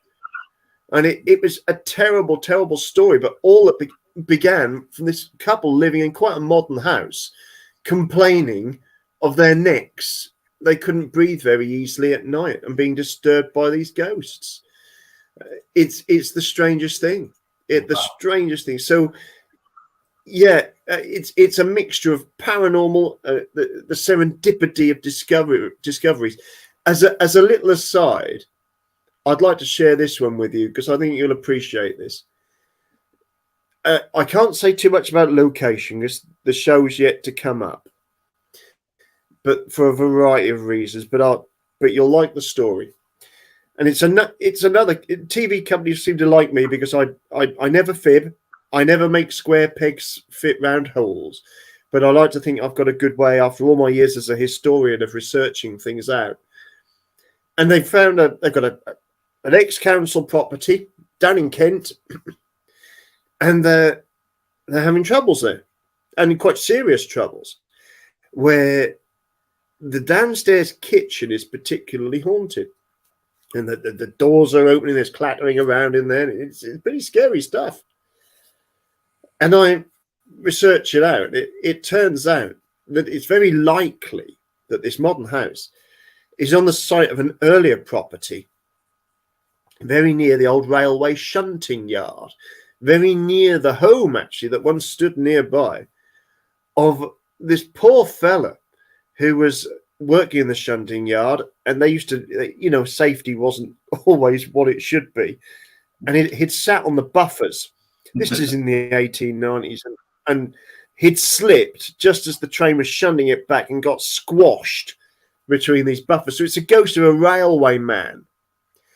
And he would literally be walking across the fields on his way. If he was trying to get home from the shunting yard, he'd walk through this house, which is directly in the line where he died. And I get this feeling that he's a lost spirit, this railway man. Let's face it, I've worked with a lot of guys on historic railways over the years. And the one thing, if they're not loving messing around in the shunting yards and engineering sheds, what do guys that work on historic railways love to do? Well, they like to have a yarn. And what do they have in their hand when they have a yarn? If it's not because they're not drinking alcohol, it's a big old mug of tea. And I've got this feeling that this ghost that's haunting the kitchen, he's actually trying to find a mug of tea.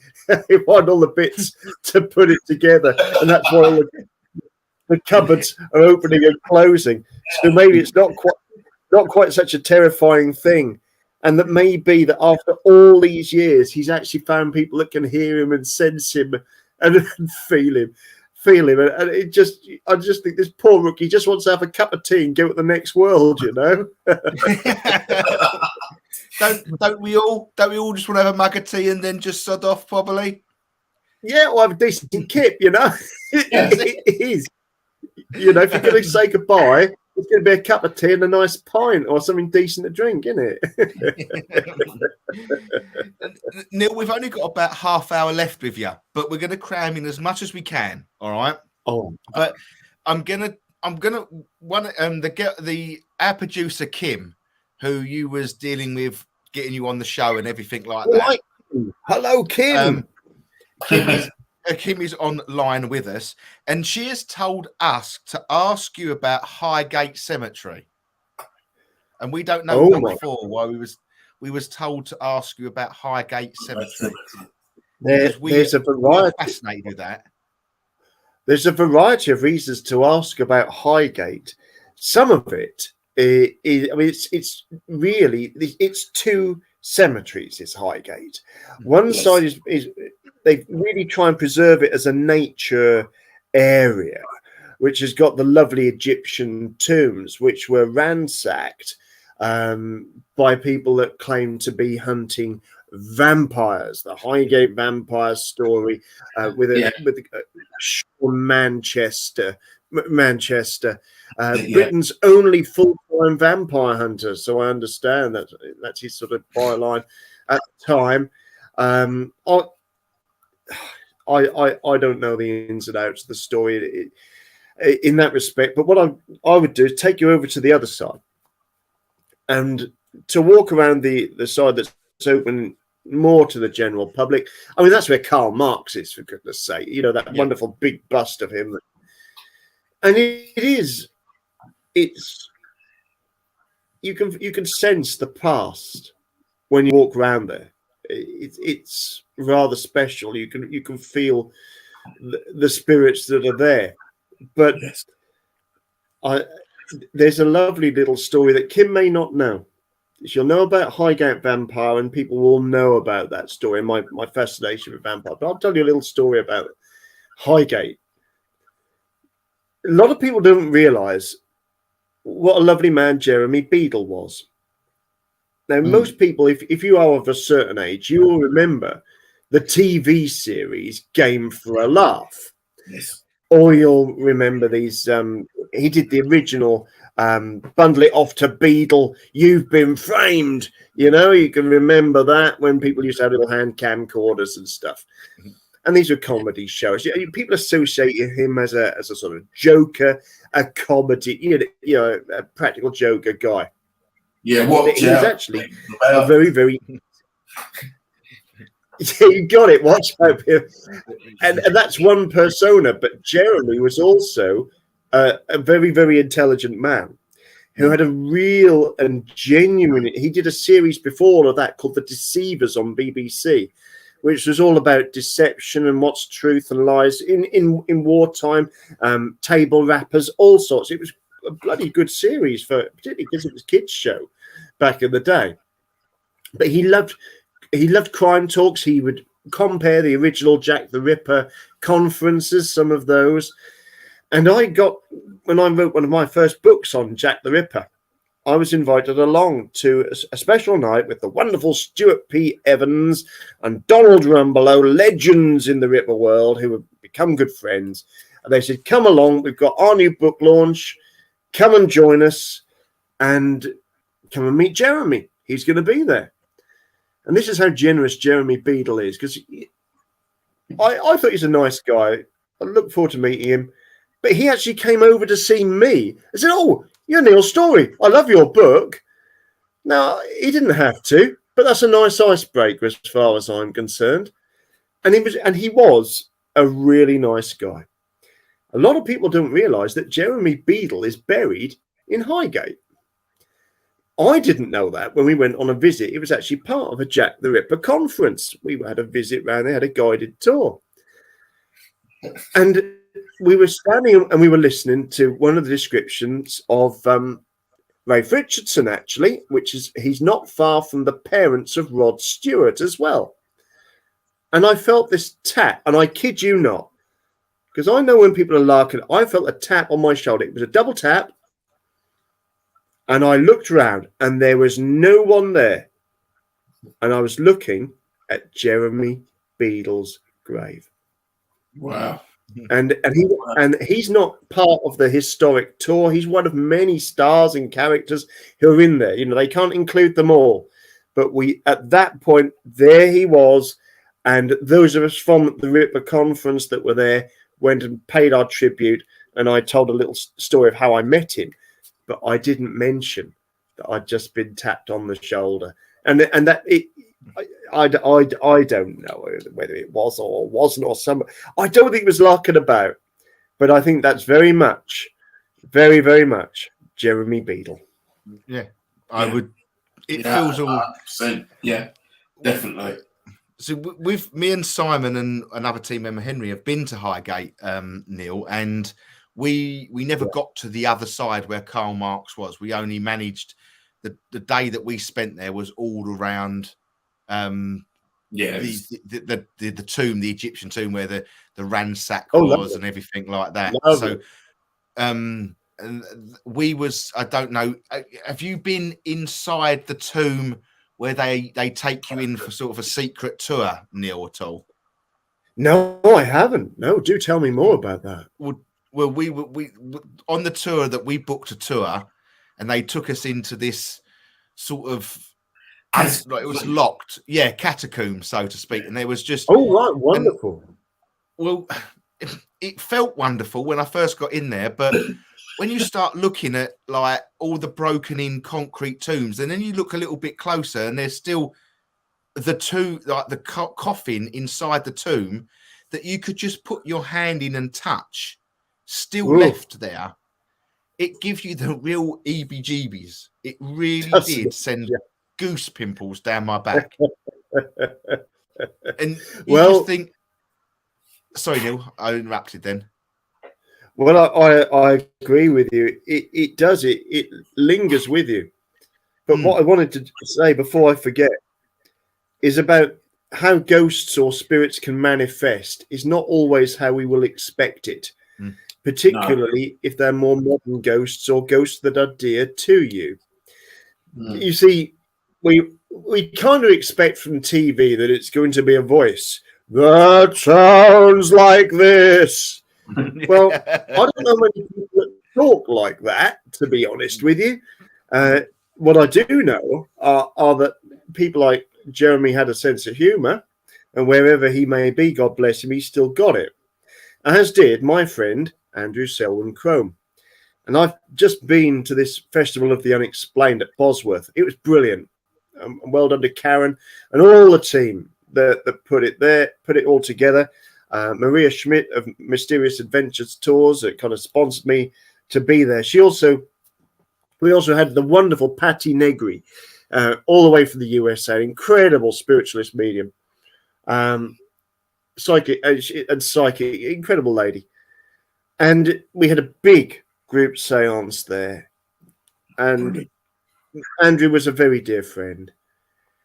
And I don't know, I have been expecting him to do something, because we always agreed that our love of the ghosts would be that one day, because he's passed away last year, that he would return and let me know that there is another world and that he's okay. That's all I wanted. Just let me know somehow. Now, he has a sense of humor. He has a sense of humor that I fully expected, because you know that ghosts travel well on water. I expected to have a manifestation in the water of my toilet when I'm in movement, if you see what I mean.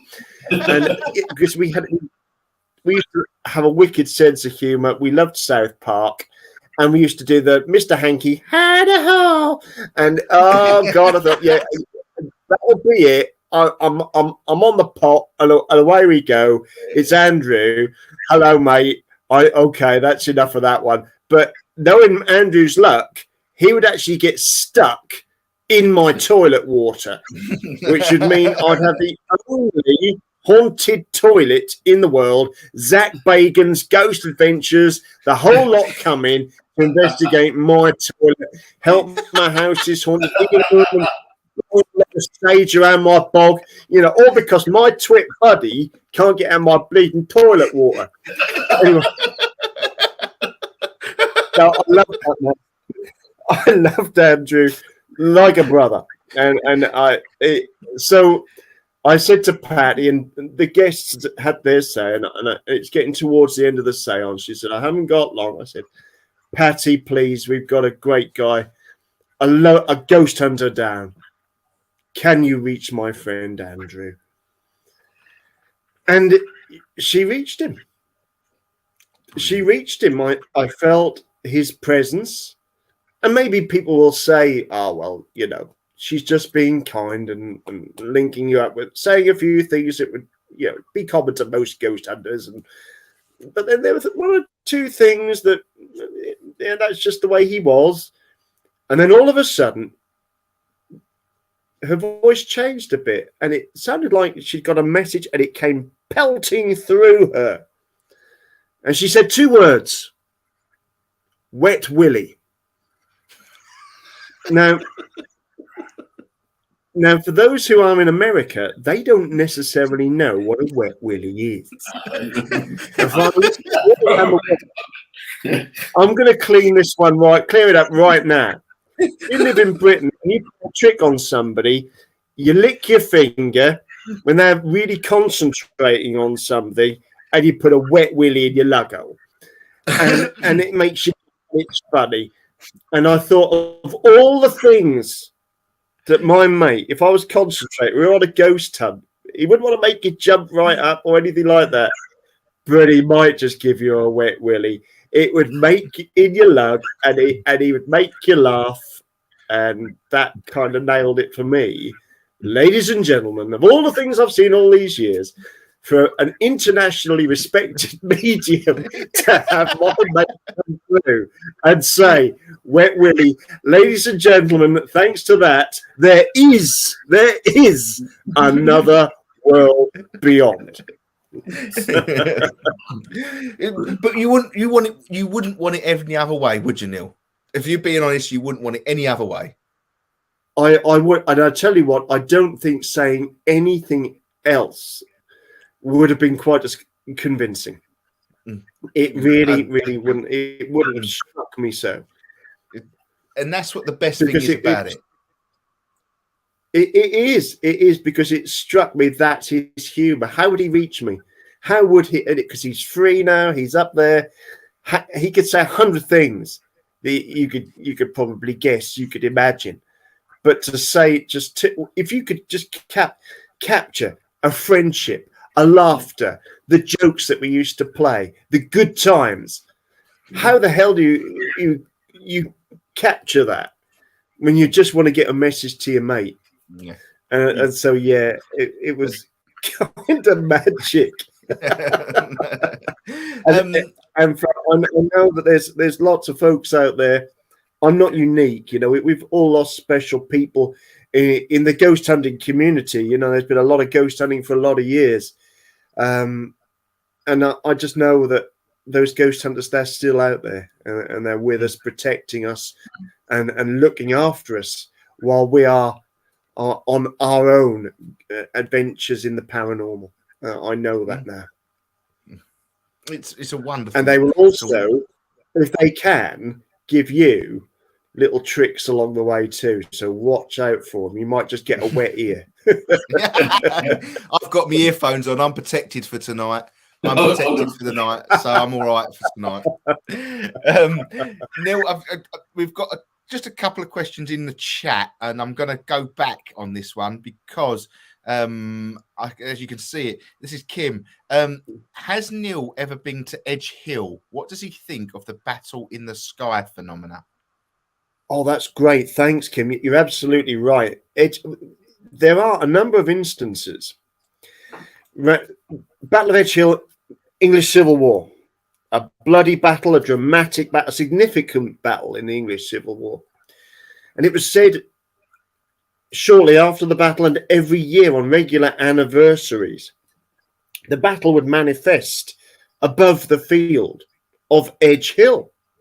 And in fact, it was so graphic and so detailed that people would recognize themselves or a particular part of the action as it was depicted in the sky.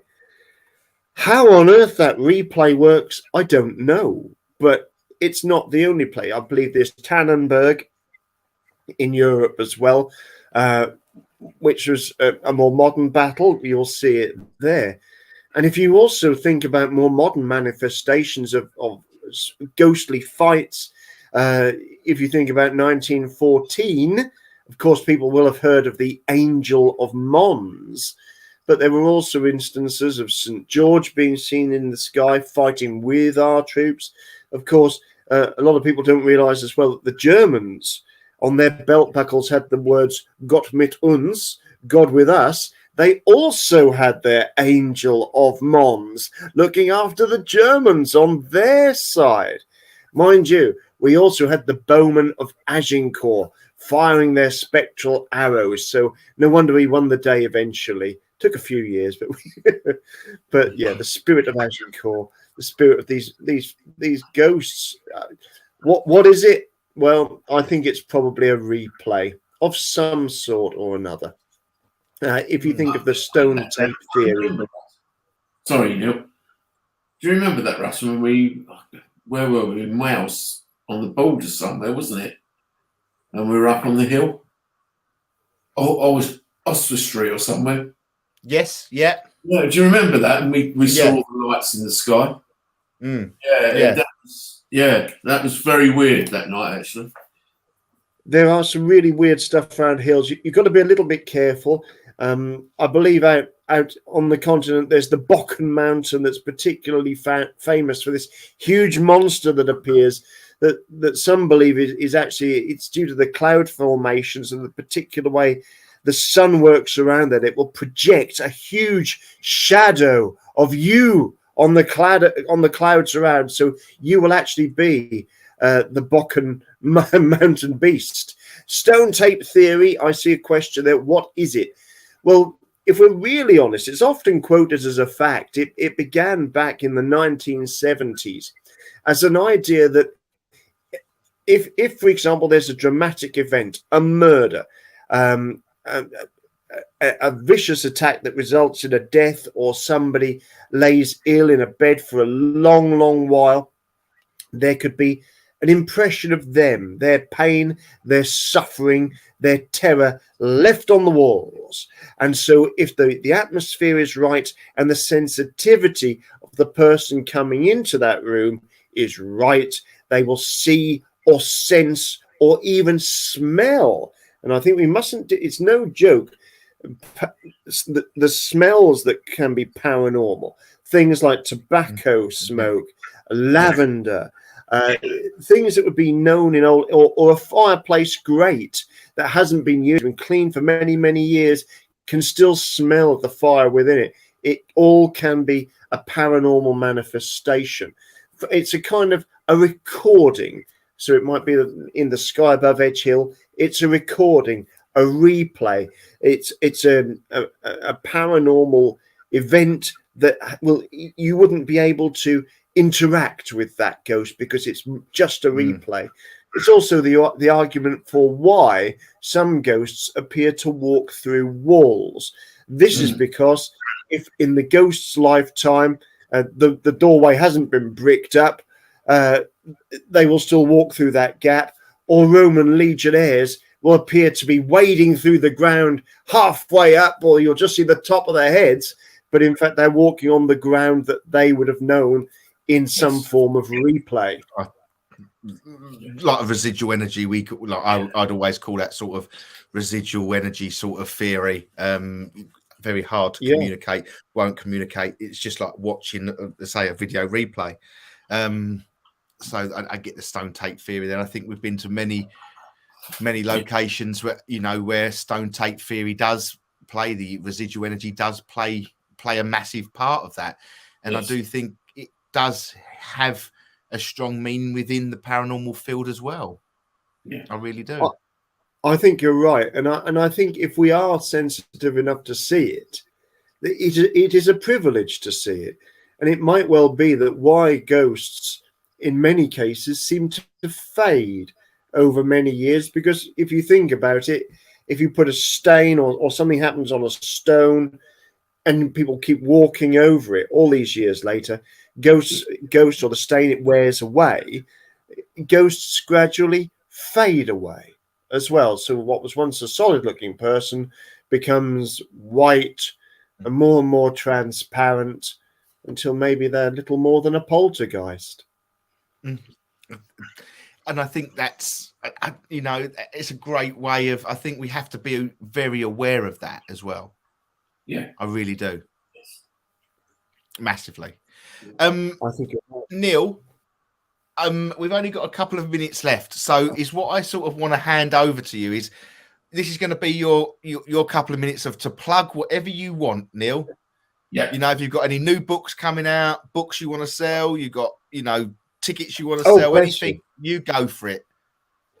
Well, the new book that's coming out this year is going to be called, the working title is The Blackout Murders, which will include the story of Charlie Walton and other nefarious and dark, some very, very dark crimes, some with a paranormal connection during the Second World War.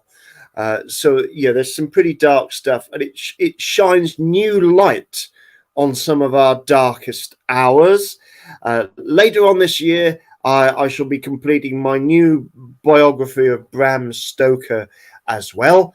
And just if you're in the Norwich area on the 27th of April, come and join me at the Madam Market Theatre, when we will be marking the 80th anniversary of the Baedeker Blitz on Norwich.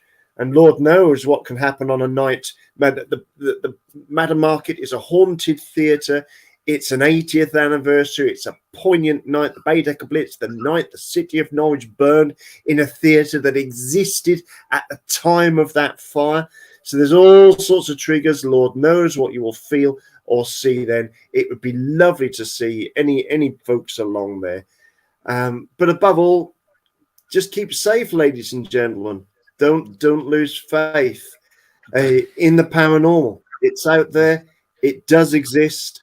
And above all, in these very, very troubled times, please just be nice to each other.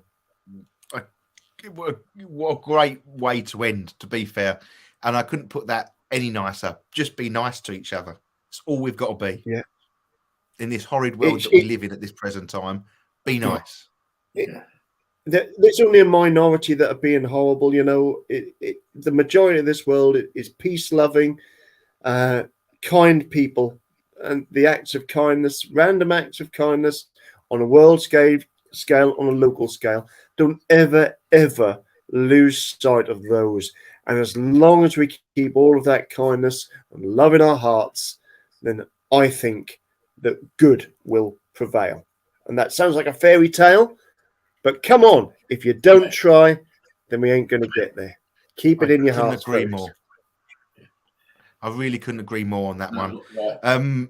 Neil, I'm going to ask this because I don't think we have touched on a quarter of what we wanted to speak about tonight, Neil.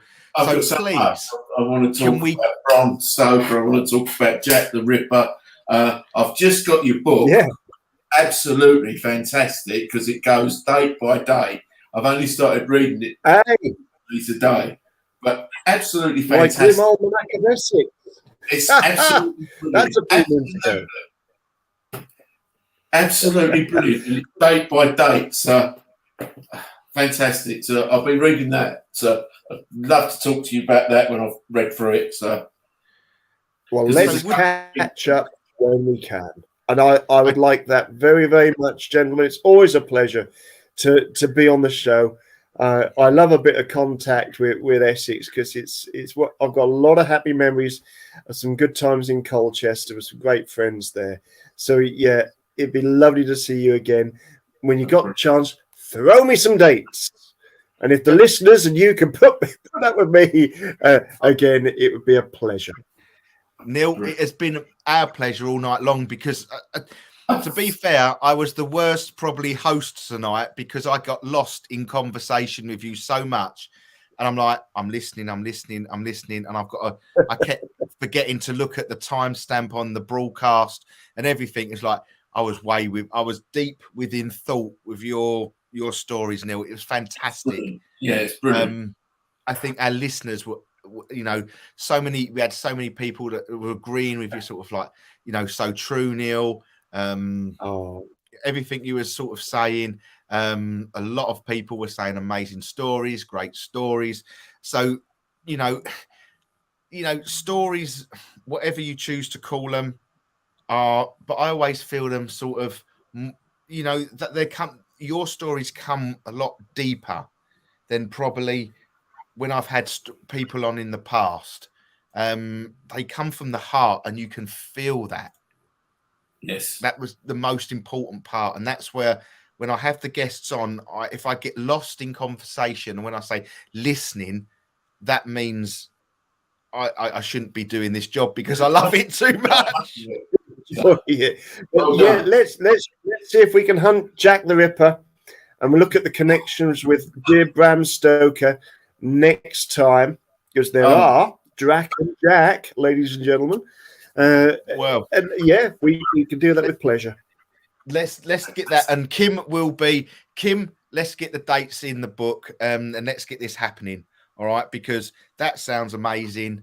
Yeah, I think our viewers would love these sort of stories. It is absolutely brilliant, and it's all I can let you know is you mentioned Help My House is Haunted, and all the fans of the Six Ghost Hunters paranormal talk show and Neil know that's my favorite program as well. And I just want to put you in great company, because we have interviewed Chris Fleming on this show and we have interviewed Barry Guy on this show, so you're in amongst great company on this show. Yes.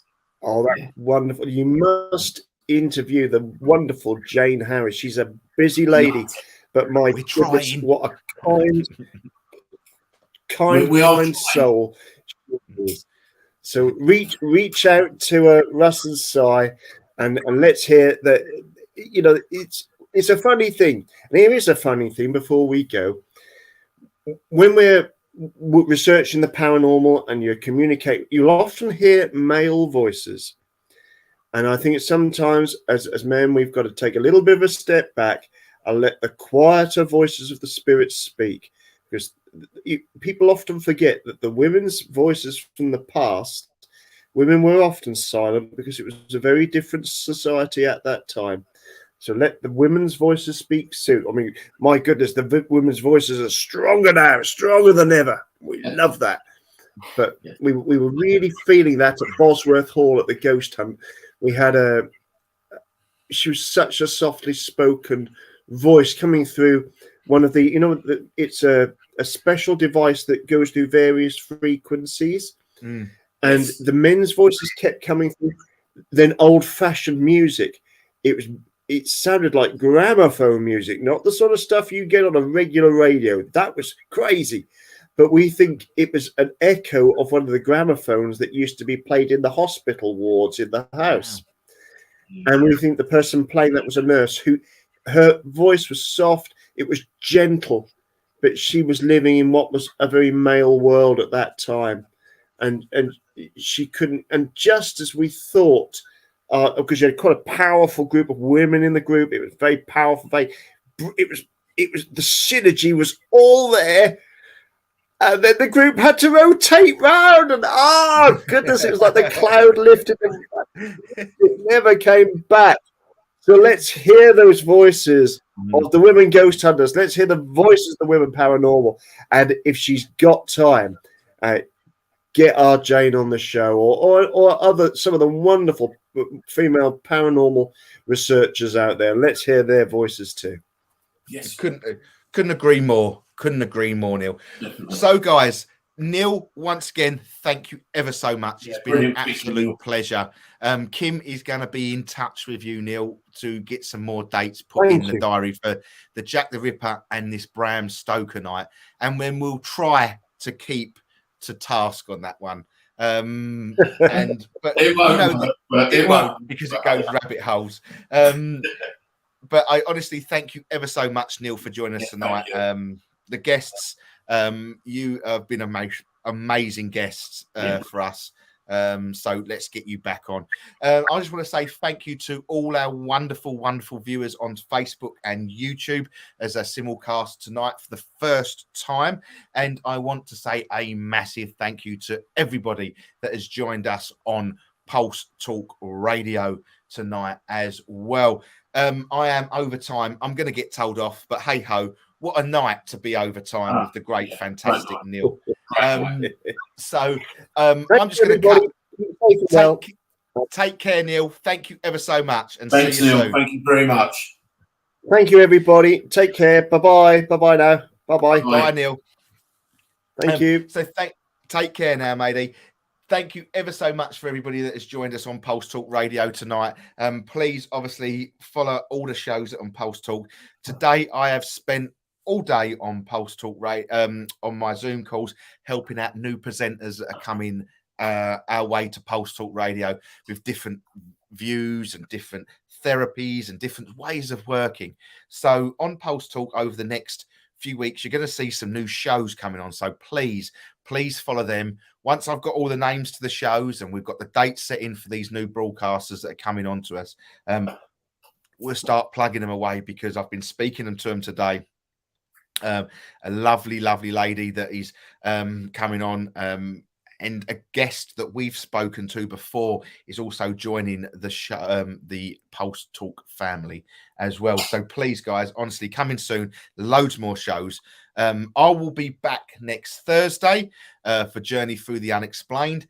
As it says, it's a journey through the unexplained. I can't explain what I'm going to be talking about next week because I don't know just yet.